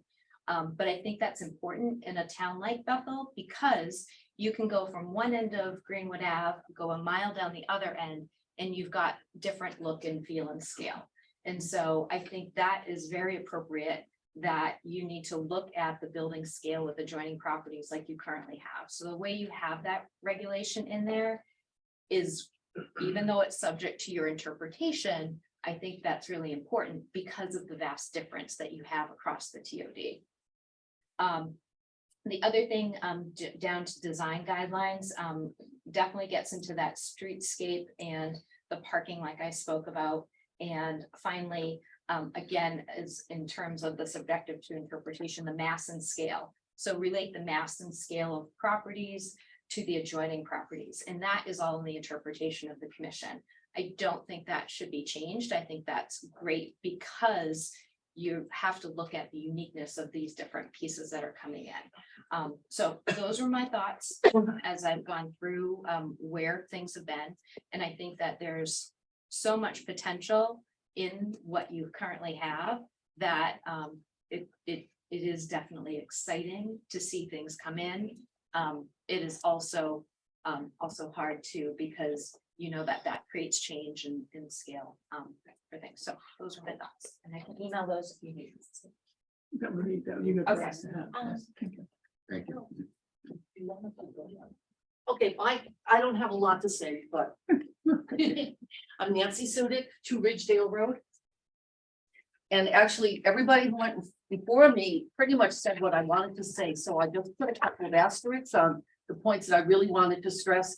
Density is something that really concerns me a lot when you see a hulking building on a small piece of property. To me, that's aesthetically not pleasing, and I'm just hoping that something could be done in the regulations to change that so that the density is a percentage, or however you want to figure it, of the property. And that should not count the wetlands. If wetlands cannot be built on, the wetlands should not even be part of the equation of how much density there can be in property. Parking spaces, that really concerns me, similar to what somebody else said. You know, if you have 14 one-bedroom units and 1 2-bedroom unit, you're gonna need more than 32 parking places, you just are. And I would find it hard to believe that it would be okay just to skate by with 32 units. And I'm not just picking on that, the one today, I just mean basically in general. Aesthetically pleasing is a loaded word, so I'm not sure that I even wanted to say aesthetically pleasing, but I was thinking of the setback and the way Carluzzi's built their liquor store, you know, right there on the corner of Greenwood and Chestnut, I think it is, or whatever it is. National, thank you. It's beautiful. It really is. It looks beautiful. And I was looking at that today while I was stopped at the light. And I'm saying, but that's probably the same amount of setback as the monstrosity building that's across from the municipal center. It's probably the same number of feet. Why does one look good and one doesn't? And maybe I'm wrong, because maybe the setbacks are different. And I'm not, you know, positive that one is bigger than the other. But Carluzzi's looks good, and the one across the street, the municipal center, looks like it's just hulking right over the road. And I'm not sure what the setback laws are, and I'm sure it's in the TOD. But the TOD was very hard to get through, and I commend Allison. She did a great job of making all those points, but I would like to see something done so that we don't have an ugly, you know, driving down the street and that's something that's not pleasing. And the last thing was increasing the scrutiny of the developers who come in here and they cite traffic studies, and like, we won't say who this was, but one in particular who came in and said, oh yes, we did a traffic study, you know, it's not going to really create a lot more traffic. When was the study done? In 2020 during COVID? It's like, well, that doesn't really make a lot of sense. And I think the scrutiny of these people has to be a lot more maybe than it has been. Although I shouldn't say that because I'm a recent comer to these meetings, so maybe you do scrutinize it very carefully. But see, we don't have attorneys, we taxpayers, we don't have an attorney that can come in and talk for us. And these guys, these developers do. And so sometimes they can be rather daunting, at least when I listen to them, they are. So those were my main points. And again, it's a duplicate almost of what everybody else said. But thanks for even letting us do this today. I appreciate it a lot. Thank you. Thank you. Thank you. Hey, Ken. I'd like to make a proposal that we consider doing a temporary stoppage of TOD for a period of time. Temporary. I think we'll have to take that under consideration. I don't know what the rules and regulations are around that, and I'd like to be more informed before we bring that up at the commission. Is that all right with you? We take a look at it? So, Going to talk about it. so you're looking for a moratorium? Yeah. So but I'll just give you my opinion. I think that what the commission is doing now, as far as revising the regulations and things of that nature, or looking at the regulations, is more important than putting a moratorium on. At this point, it will take just as much time to do a moratorium or to suggest a moratorium for a period of time. There is a whole application statutory process that you guys got to follow, as it would to make some minor revisions pertaining to the TOD regs. Now, when I say minor, I'm talking about language revisions. They may be strong in nature or stature, but the only thing that I've ever seen the town do a moratorium on was Marijuana. thank you. I'm sorry. That's right, yeah. Medical marijuana. That's what it was. It's a vote on that, guys. The crematorium was repealed. Crematorium, maybe. But Marijuana, yeah, tax dollars you missed out on. That's all right. I'm young. Sorry, guys. Agreed. Don't even go there, please. Please don't. But anyway, so. Oh, I that would will. be- That's my job. I'm a spoiler. So, We have- so, you know, it's something I would say it's not good for tonight's discussion. Hmm. But if the commission wants to discuss it or go further with it, and I can explain it to you outside the The other- process. The other thing, I'd say, Ken, to your comment, if I can, I don't know if I'm allowed to, Beth, can I comment? Yeah, Yeah, listen, we can also, as a commission, be more stringent. Like, we vote a lot of these things in, like, ask more questions, be more stringent, be more specific in the questions you ask the developers, like the folks are saying. Like, we can all, like, we have a very small degree of control, but we certainly can discuss these things in more detail and, you know, I think, I don't know, a couple things, right? We went through this process. The TOD process that I took part in a couple of years ago was lengthy and arduous, and we put a lot of work into it. And I know that commission members who have been here longer than I have put even more into the previous version of it, right? And you're always going to come across, you know, there's going to be, you know, public comment that comes way afterwards because maybe they didn't know, or maybe they're just getting involved, and that's all good. I mean, that's what we want, right? You know, so you have to treat it like an iterative process. But I think, you know, to put in more moratoriums are, as Beth said, you know, can be very sticky and legal in nature. And honestly, that's what we try to avoid, right? Like we as a commission don't have the money to spend on lawyers, right? So, and we are also taxpayers, and you know, we want everything to work out amicably. So, like, I think avoiding things that get us into legal discussions is the best way forward, which is, you know, hopefully I appreciate the public's comment, and I hope that y'all show up to more and more of these sessions. You know, when it involves any sort of development in town that you're passionate about, that's all good. We want to hear both sides of it. But I think going towards a moratorium may not be the right idea. I think we can talk about it offline, but it's my 2 cents. Thank you. Thank you. And I have a comment also. It's gonna snow tomorrow. We spent a lot of time, effort, and money on the TOD. And I think we have to have the confidence in it that we did the right thing back when we put the TOD into effect. Sure, it might need to be tweaked a little bit, but I don't think it has to be thrown out. Don't throw out the good parts of it with the bad part. If we identify a bad part, we can get rid of it. A moratorium is just going to drag things out. Thank you. Thank you, Bob. Ms. Zorchek. I am Julie Sorchek, 8D Beach Street, Bethel. Mr. Schmucker had really appreciated his letter. I thought he had a lot of stuff that was really germane to what's going on here.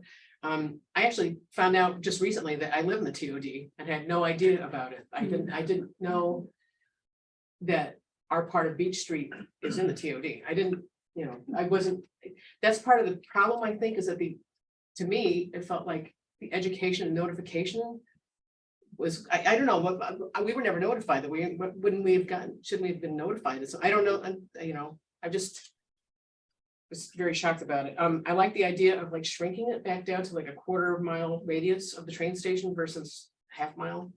I think that's something.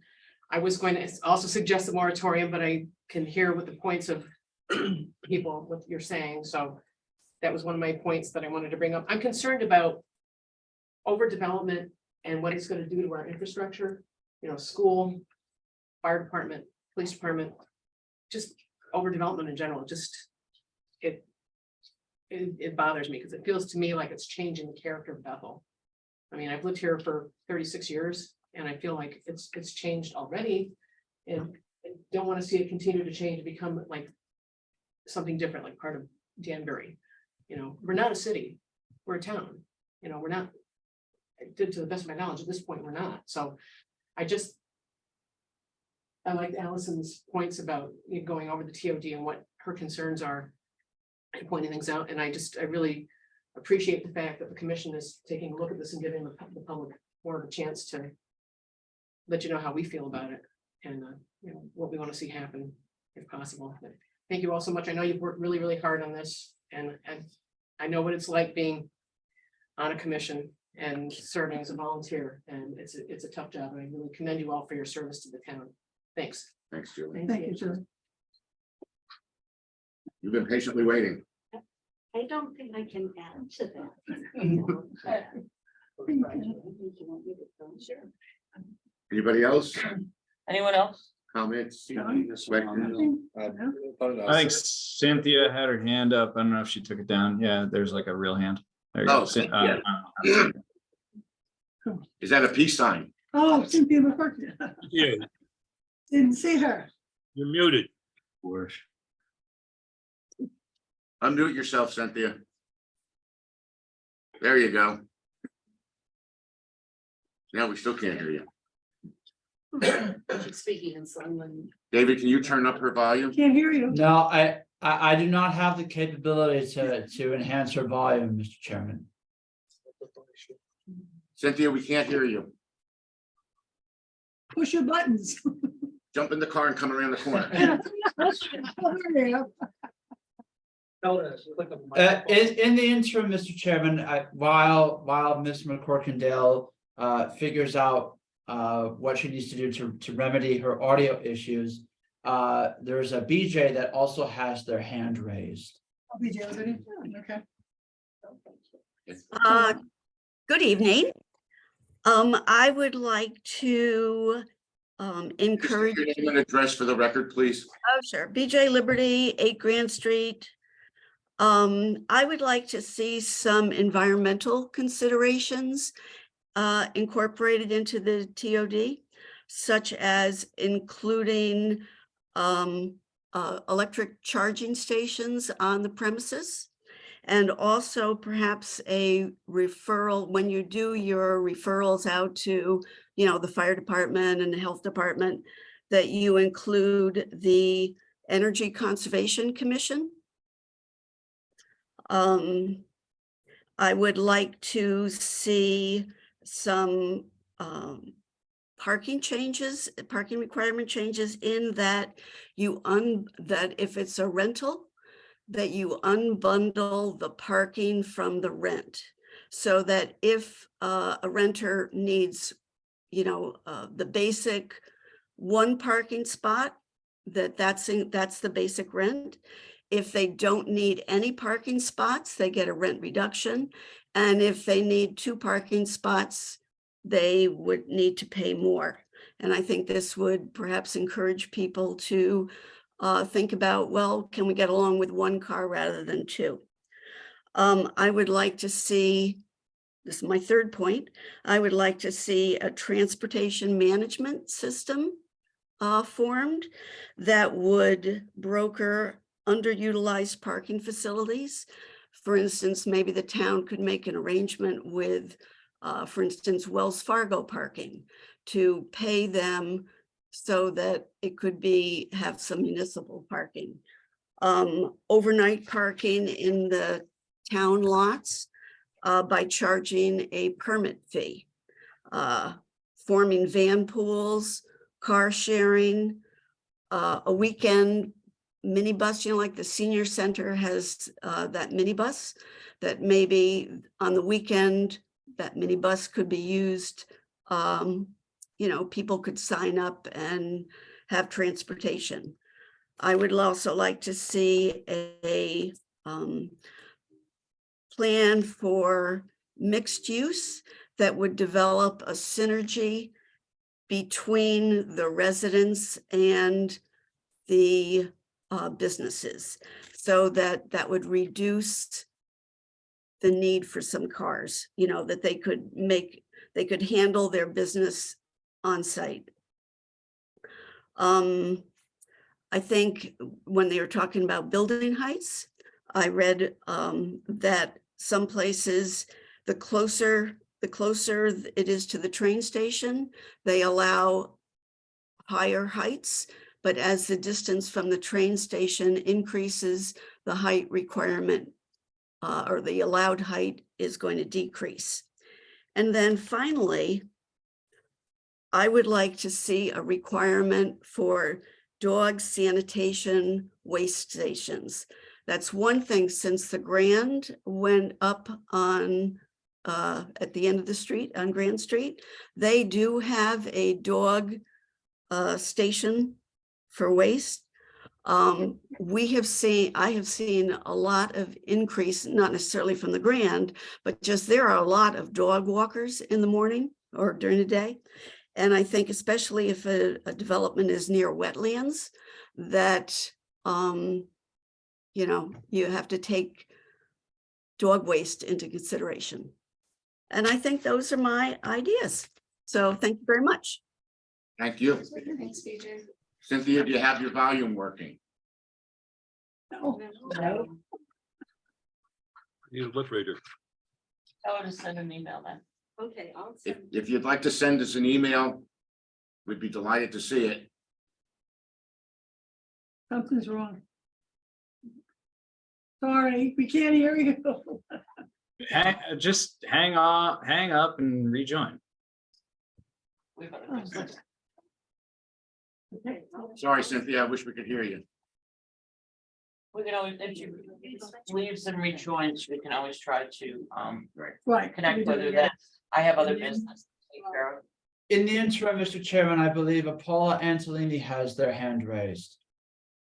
Okay. All right, all right.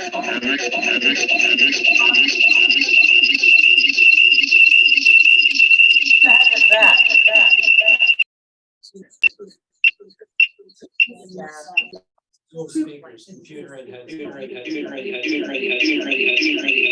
But you have your phone connected? Everybody mute.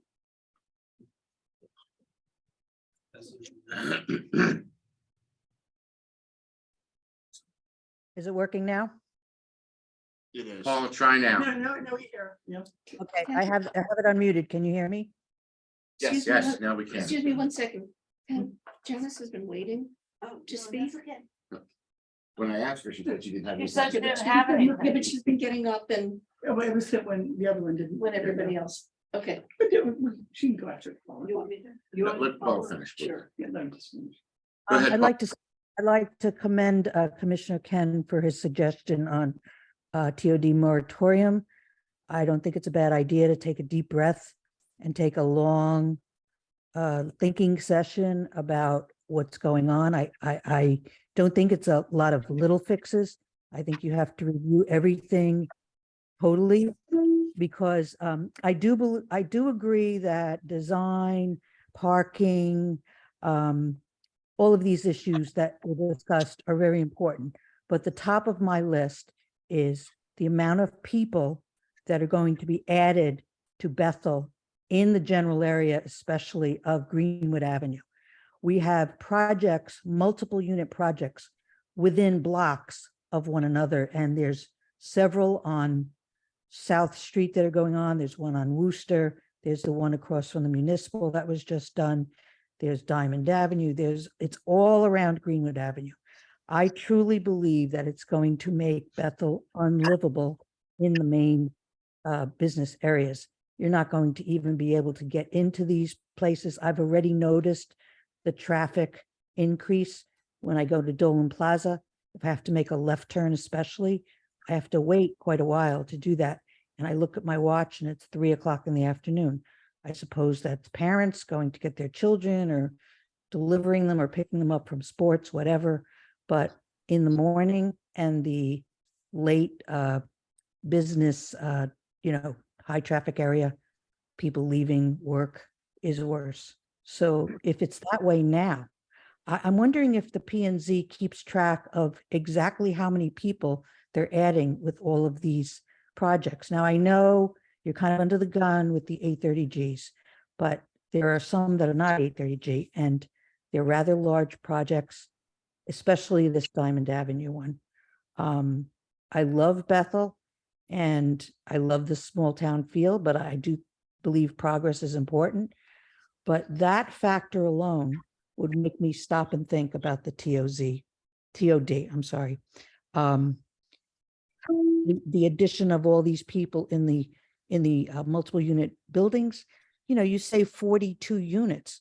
It's not going to be one person, even though it's one bedroom. It could be 4 people, it could be a couple with 2 small children. And the parking, same thing. You need to quadruple the amount for the, than the 42 apartments. You're going to need 84 spaces. Who doesn't have a car each as a working couple nowadays? And then what if they have a teenage son? And what about visitors? That's another thing I agree with. No visitor parking in any of these, I believe. And in projects like Whitney Road, that's going to. Excuse me, Still have- please refrain from speaking in regards to any projects that are Okay, currently I'm sorry. before the commission or All right, in no litigation with the commission, Paula. I thought that they had made that clear at the beginning of the meeting. No problem. I was using it as an Thank example. you. Okay. On a small road, the overspill is going to go on that small road. And another person, I can't remember who it was, mentioned that it then makes it a 1 lane if people park on both sides, et cetera. So again, I'm going to just review. My main concern is the amount of people going to be added to our main street areas that we go to, at least once a week, if not more, for groceries, all of that. We're not even going to be able to park. We're not going to be able to get into the main street. I feel that that's what's coming. So take a look again at the TOD, do a moratorium, and that would be my suggestion. Thank you. Thank you, Paula. I'm sorry. Janice Moy, 10 Diamond Avenue.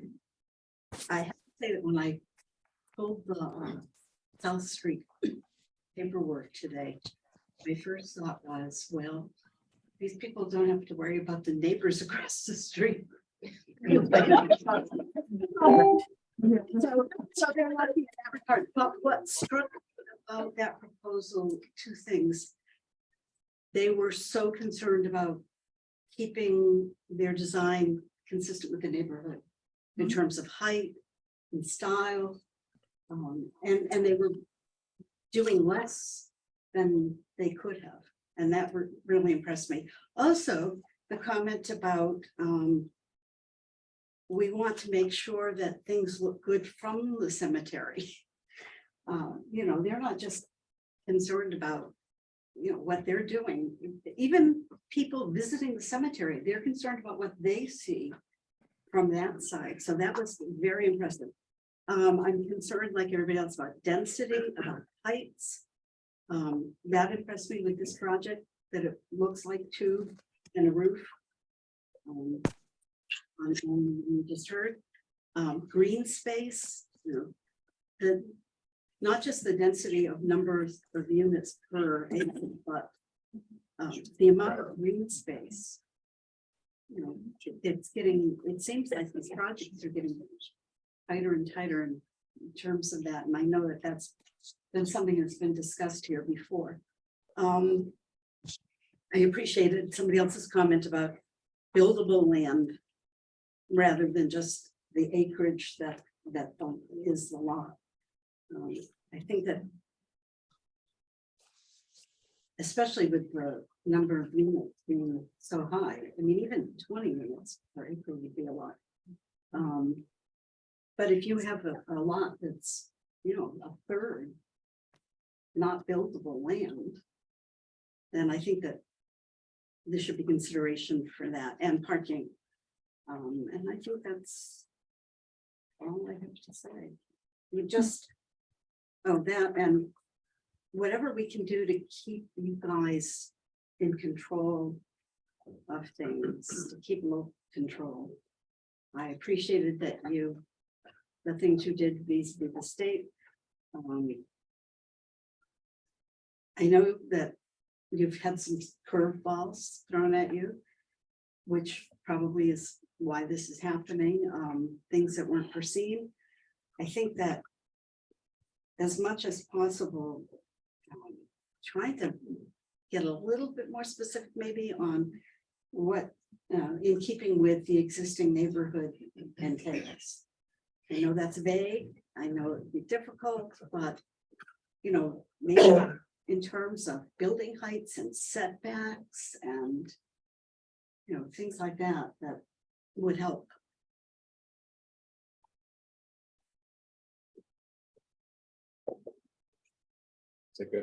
Thank you. Can you hear me? Can you hear me? Yeah, Hello, Cynthia. but in conclusion, No. Yeah, right. Thank you all for coming. We're adjourned. No, I just, Good night. I mean, I better say something important. do you state your name and address for the record, please, Cynthia? Yes, I will. Cynthia McCorkindale, 19 Elgin Avenue. So this, I think this has been a fabulous meeting. I think that I really commend the commissioners for listening to the public and the conversation about the TOD. My general concerns are, and point taken that we worked really hard on it when it was first coming out, and but that doesn't mean that we have to stick to that plan. It has to be elastic in a certain sense. And there was also the word stringent, which I thought was a very good word in terms of when we're thinking about proposals and the traffic study, because I just, to have one line in the minutes from the police commission does not a traffic study make, in my opinion.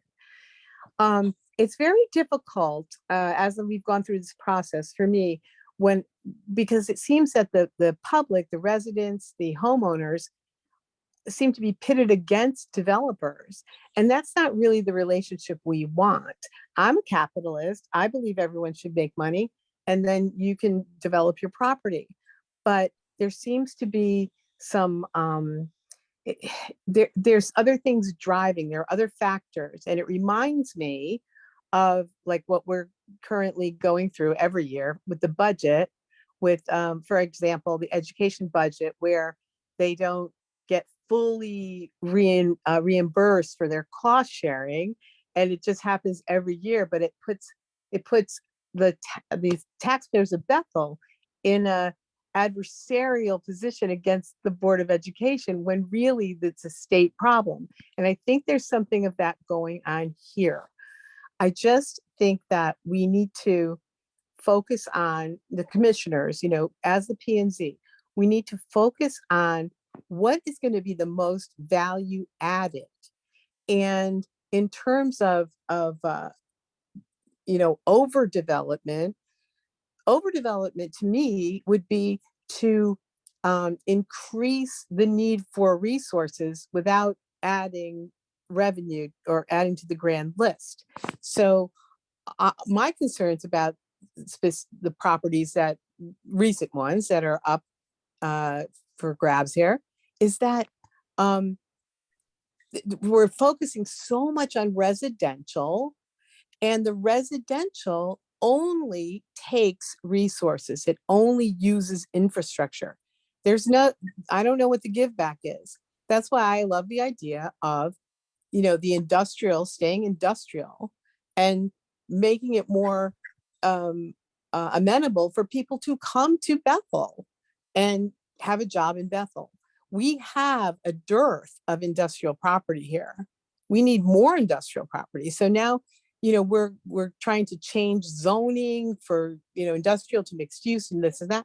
It makes no sense. And I feel that when we made those decisions about the TOD a few years ago, it all sounded so great, and it was. And then things started happening and creeping in, and then this happened and that happened. And all of a sudden we're looking around and we're saying, and people are understandably up in arms, So I think that as a community, we really need to take a step back and just, whoa, just for a minute and get a handle on it. Those are my thoughts. Thank you. Thank you, Thank Cynthia. you. Thank you for your time. Nathan's coming back. I'm Okay, tenacious. Well, shall we move on? always restart. That's what help desk tier 1 tells you, right? That's right. I don't know what the whole process is for a moratorium. I would agree with Ken, for the only reason being that I feel like we need to give it the proper time, and it'd be very tough. We've already had multiple people, or a couple of people stumble referencing projects that we shouldn't be. And if you put a moratorium in, that would give the commission flexibility to actually work on it without worried about saying the wrong thing, referencing the wrong project, and getting it right, not feeling rushed. Because I've been critical of the TOD, but I also can see the value in TOD. It's easy to say, take it out and throw it out, but there is a lot in here that can do a lot for this town positively. So it just needs some tweaking. Some of those changes are smaller than others. Some of those are a little bigger than others. Again, if it's gonna take months and months to do a moratorium, then us as a commission have to look at each other and say, okay, well, let's take those months and months and do the changes we want to do. If it's something we can do without that much headache and heartache, then I think we should do that to give like I said, give ourselves the time and flexibility to do it right and give it the attention that it needs. So Beth, can you provide us with the process? I'll provide Can I you just with, say one thing? Real Sure. quick, am I allowed? No, 1 second, I was just asking Beth a question. Maybe you didn't hear me. I'm sorry. I can provide you with the process for a moratorium. At the next meeting, we can discuss that portion of it. But I just want to respond to Paul's comments, because I think I've used in the past, tweaking is taking the regulations and tweaking. Moratorium is more of taking the concepts and the regulations and going back, not going forward. It's putting us, let's stand still. But just from the comments we've received this evening, it's my impression or my feel that I can do something for you to look at and tweak at the next meeting. Because I think we all forget, but I can remember when we discussed 80 South Street, we had a work session dealing with coverage. Coverage by structure, coverage by non-structure, impervious service, and those numbers. But I have already discussed that with you as far as reducing or changing the language. That's what we're talking about to some degree, is doing language changing that deals with structures instead of coverage dealing with structures. Let's call it impervious area. Therefore, then you're including, remember, we did this, parking lots, anything that's impervious is part of the coverage. And we plotted that out. So I think you're at the point where you have enough experience with the regs that I think we should take a shot at trying to Yeah, I'm open to, revise them and go with that first. And then if you feel the need that you do need a moratorium, that would come as far as the later decision. Okay, that's what I feel. I don't know if you're all in agreement with that, but I would like that. opportunity to tweak. Rich is in the queue. You can, Absolutely, Mr. Chairman. Rich, go I ahead. appreciate it. Thanks, Chairman. Yeah, no, Paul, I appreciate your comments and I appreciate everybody's comments. And I think one of the things we have to keep in mind as a commission is we're all volunteers, right? None of us are professionals in this space. We do the best we can. The advantage we have is we do have professionals on our staff, right? And so I think the homework tonight is go home and read up what a moratorium means versus taking some time, right? Because we have time and we can ask for additional work sessions. And that's what my recommendation would be, is say, hey, Beth, can you help us smarten up on this, right? Help us understand really what we're talking about and what our flexibility is to adjust and be iterative. Like these are, this is a framework, right? And you can always adjust a framework. And in my world and what I do it all the time, right? So I think that's where we need to focus and we need to take input from the public. Because again, to Beth's point, with the moratorium, it's a little bit of, I don't know, there's a not so good PC term for that, but yeah, you're throwing things out, right? Like there's a lot of good, as Bob said before, there's a lot of good in the TOD. I will say, as somebody, a young professional in the world, like we wrote that TOD and then things went upside down, right? So things have changed, right? So transit-oriented development is less relevant than it's ever been in the era of remote work, and things are different now, right? So I appreciate everybody's comments from the public and from the commission that we should rethink this, right? We should talk about things, right? whether it's height of a building or how wide the TOD goes, all that good stuff, there is reason for pause. And I think we should take that. I'm not sure that I think the legalities around a moratorium are substantial, and I think we should all be clear on what those are before we start throwing that stuff around. That's all. Thank you, Rich. Yeah. Mr. Leonard was there. Oh, sorry. go ahead, Thank John. you. John Lennon, 16 Old Turnpike Road. I think it's important for the public and the commission. Oh, well, first of all, let me back up and say that I'm a 20-year past member of planning and zoning. I was the author or one of the authors of all of those TOD, Route 6, many new plan of development, and spent lots of time studying it. I thought density was terrible in the beginning. After listening to stakeholders and professionals, I felt that the TOD is what was going to save downtown Bethel and save the commercial component of Bethel. That's important to say. But the reason I raised my hand, I wanted to say something that everybody needs to understand. The TOD is an overlay. If you want to build industrial on industrial property, go have it and do it. Okay. I've worked down next to Diamond Avenue for 40 years. It's been nothing but where people dump their couch that they don't want anymore. Okay. 30 years has gone by and nobody's developed, except for Kellogg, anything down there. So it's important to know that if it's industrial land, they can still use it as industrial. TOD is an overlay. And then you could do residential on it once you do a zone change. So it's important to know that Bethel thinks industrial is important and we need to create jobs, but nothing's happened down there and nobody's taking anything away from the landowners of industrial land currently. Thank you. Thank you. Yeah, I mean, I really appreciate everybody today, or tonight, and I think we need more of it. But I think we have to remember, as John and I remember, why we started this TOD. It was to get people, seniors, young people downtown, living in apartments and making our downtown even more vibrant than it is today. And I think that's still a very, very important point. And do we have to address parking issues and others? Yes, we do. And you're helping us, and us working together are going to achieve that. But I think we have to do that, the working part. I don't right now think we need a moratorium. I think what we need is more work and more conversation and getting what's best for this town. Can I piggyback on that? Kitty? Please do. Thank you.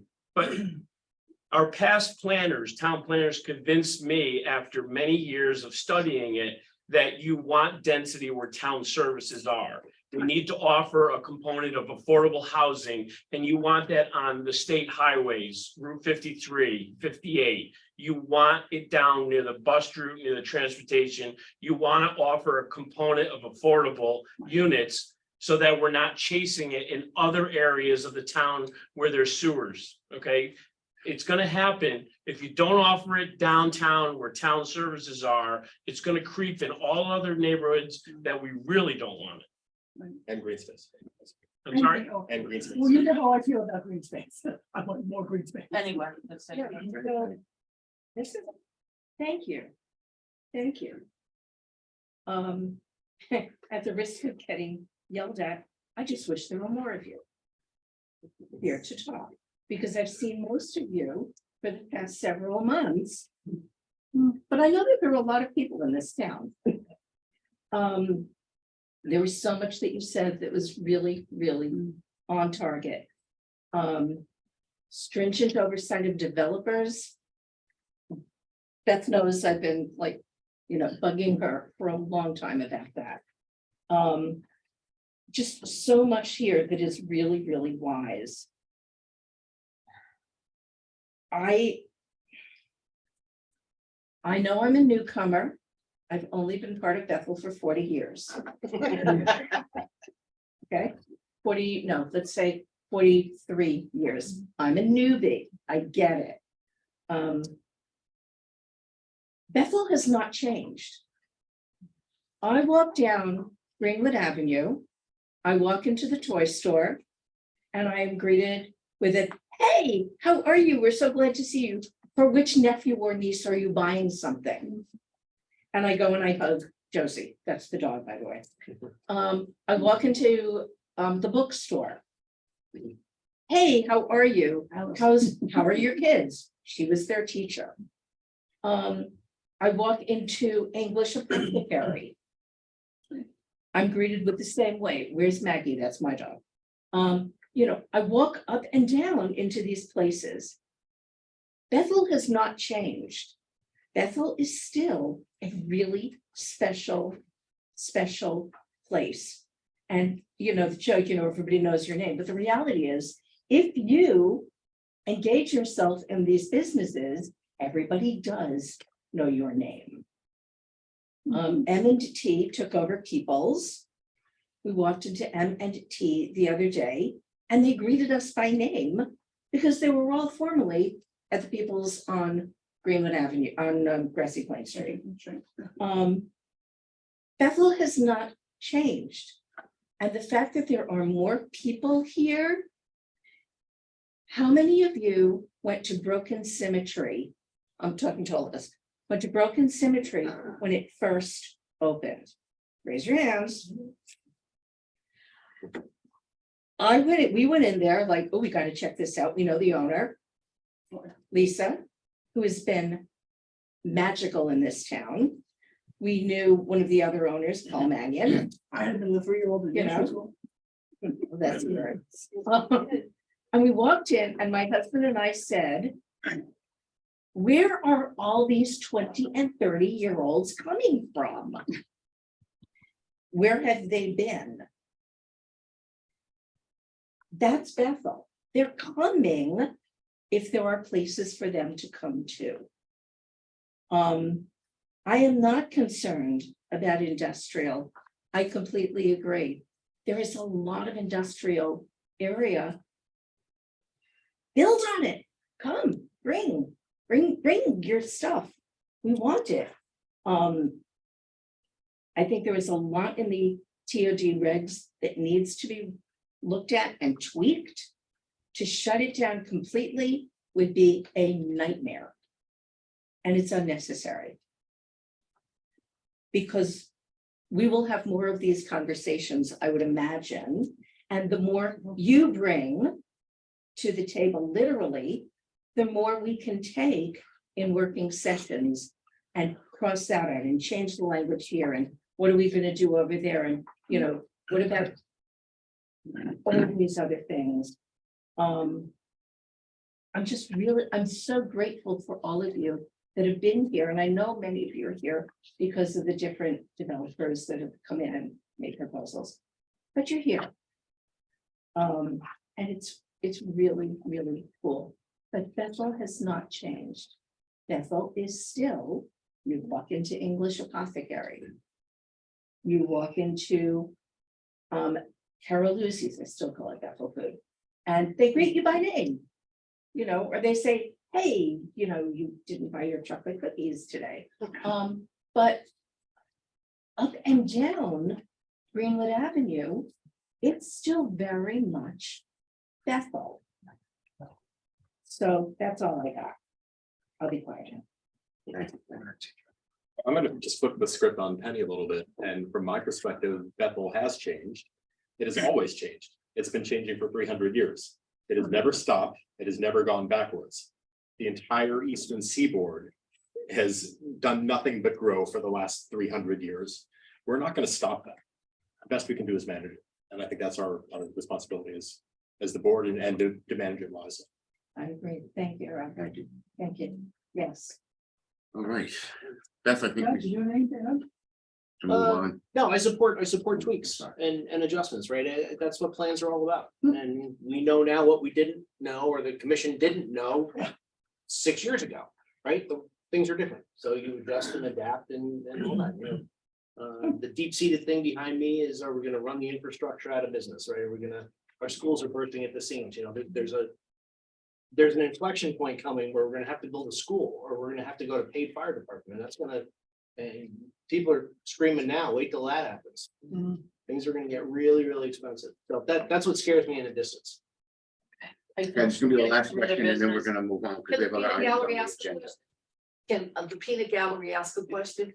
how would any of these tweaks affect the current proposals in front of you? It would have no effect. That's what I thought. But I'd say that I'd say real quick that the more you speak, the more you show up on a consistent basis and bring opinions up. Like we're however many people we are, right? And we do the best to accumulate the knowledge of the public and present it as such, right? But dropping in once every couple of months, it's good, but you know, if you feel passionate about something, I said it before, show up. We're doing the best we can. We show up every month. I show up less, I'll admit it, but I fly around, I travel for work, like whatever, but do the best you can. We allow Zoom now. We're trying to, you know, we're trying to be more modern, and I encourage everybody to embrace that, right? So, you know, put in a comment, say, hey, I don't know about this. I'm not sure about that. I don't know what this means. That's okay. A lot of us don't know what that means. A lot of us didn't know what it meant the first time it came about, right? So ask those questions because they may not be on the forefront of our mind, right? So having good public content and public participation is super important, right? And especially when it's consistent. So I appreciate everybody and I know for the last couple of weeks, it's been really great. So to echo Penny's comments, you know, I think it's nice to see everybody being consistent and bringing, you know, solutions to the table, because that's ultimately what we need. Like it's very, as we all know, it's very easy to sit back and say like, I don't like this and I don't like that. That's cool. There's a lot of stuff we don't like, but to be able to solution things, which is what we're trying to do, is like, hey, we don't like it, but we're not design consultants. Doesn't matter if it looks bad. That's not our job. That's not our role. Actually, our role is to make sure people are abiding by certain standards, right? And laws and whatnot. So when you have questions about those laws and how they work, that's important for us. So that's really, really great context. And the more we have and the more that goes on public record and it's all searchable and it's all FOI, all that good stuff, that's really good. So do it. Rich, your point is so important. I've been on this board so long. And we have town engineers, we have police departments, we have fire departments, we have everybody. But public is important, because if you don't tell us what you want, you know, we have regulations, but we need more input. And we need public to be public and to come here and talk to us. And to give us that input. How about a town survey?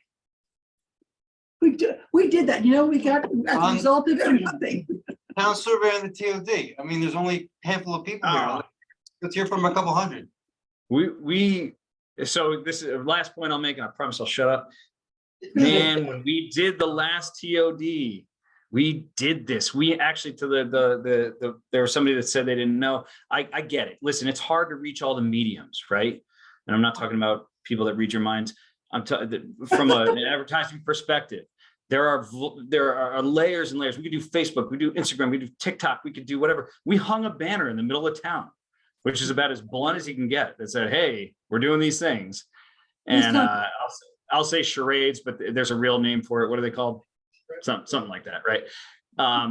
Where we had sessions and we had pretty good, I thought pretty good participation, but in a town of thousands and thousands of people, not great math, right? Just like when we go out to vote, right? It's never what you expect. But it's there, and we do the best we can. I don't know who's saying something, but we do the best we can. And that's all we can do, right? So again, like keep your eyes to the sky, right? Like we're going to try to encourage people to participate. This is not a secret society. That's the last thing we want. There's nothing worse than being stopped in the grocery store and someone being like, hey, you didn't tell me about that. And I'm like, you got to talk about it. You got to come to the next meeting, right? It's a lot. And we want, I think the commission as a whole, and I'll speak on their behalf, maybe they don't, but like, we want the public input, as Kitty said. Like we need it. We need you to show up. We need you to have your opinions felt, for better or for worse, right? Like it's important, right? Like we're volunteers to the town and we live in the town, and so do you.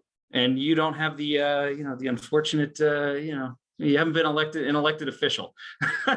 You know, so we're here to what we want, we're here to represent what Bethel wants and needs, right? But we also have to kind of, you know, we got to cut through all the opinions and this and that and the other thing, and then also abide by the letter of the law. So we need the input. Otherwise, we'll go Okay, about Rich. basing our opinions on what we've done. Sorry. Anyways, sorry. Okay, Rich, you're home. I need to tell you shut up, right? Excuse me, you're home, right? And we're Yeah. here, okay? All right. Well, you got to stop me. I told you, Beth. Thank you. I'm just wait tonight, guys. I got to get by 10. I thought Lennon would shut me up by now. John left, that's why I did it. Hours, we have more to attend to on the agenda. We need to get to it. Thank you once again. Thank you very, very much. Penny, can I finish, please? Penny, can I finish? Thank you all for coming. As everybody here has acknowledged, we appreciate your input. Please come back. Tell your friends and neighbors to come with you. Tell your, thank you, Penny. Thank Can I finish? Good night, guys. Tell your friends and neighbors, please don't hesitate to come back and share your opinions with us. It's very important. You have 1 minute and I'm cutting this. Sorry, all of the front doors were locked. We went in, we had to go all the way around to the gym. So every front, we had to go all the way around the building to back. So we couldn't get in. Back door was open. This door over here. The The cleaning, okay, the cleaning people must have locked it. They have been known Sorry, to do yeah, I that. I don't know whether they're. Every time we meet in this room, Try the the back only door. door that I'm Thank you. responsible for is that one. Thank That you. one will always be open. Thank you. All right, I'm sorry. It brought to my attention and I went and unlocked it. Point, Thank you. if the commission did something to incentivize more people to come here. Wine and cheese. Let's no, have them. go Have my white cake cooked. ahead. Okay?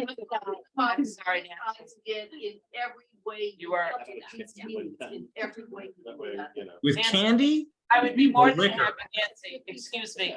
I would be more than happy one day, Nancy, to sit down and have a discussion with you on that and go over with you why I don't think the commission will do it. Okay, well, Because it it's was an bad. ugly building that got built. No, that got no, me here, no. So Okay, maybe that was a good thing. Yeah, I love that building. okay, let's go All on. right, thank you. Thank you. Thank you All right, for your time. next. Have a good evening. And next Next. item, I do have an add-on. Is that Bob? Mhm. Yep. That's fine. Bob, Okay, thanks. Okay. I do have an add-on to the agenda. And that is, there's a legal process for acceptance of town roads. I just received notification from the Public Works Department that, we, as the Planning and Zoning Commission, you may recommend to the Board of Selectmen to have Good Hill Road, which is the last 7 lots at the end of the road, be accepted as a town road. What is it now? It hasn't been accepted yet as a town road. Has It's it- all paved, as-built are done, Has it been inspected by the? it's been inspected. I have a memo dated January 22nd, I believe, from the Public Works Director, saying that he's been up there. The highway super, Bob Dibble, has been up there. They have the as-built of the sewer up there and the road itself. Bond back. does the, They get their bond back. They won't get the bond back until the road is accepted. That's what I mean. Right, It hasn't been accepted. does the post office have to go up there yes, and have that? yes. Thank you. I'll make a motion to accept Good Hill To or recommend to the Board of recommend to the Selectmen. Board of Selectmen to accept Good Hill as a public road. Second, That was my call. Paul, and I second And you it. second. All in favor? Hold on, hold on. Clarification, Good Hill Road Wanna itself repeat it? is not a town road. Yes, the bottom portion of Good Hill Road is a town road. This is where the This is new. up on top This is where up on there top. were 7 lots up there. Yes, Understood. Thank you. It's where not the been cul-de-sac developed. is. That was never. All right, we've got it. Understood. Okay, all Got in it? favor? Aye. Aye. Again? Any abstentions? Mr. Legnar, did you vote? I did vote, yes. Thank you. So moved. And that's all I have for you. Motion to adjourn. Second. All in favor? Aye. Aye. Any abstentions? So moved.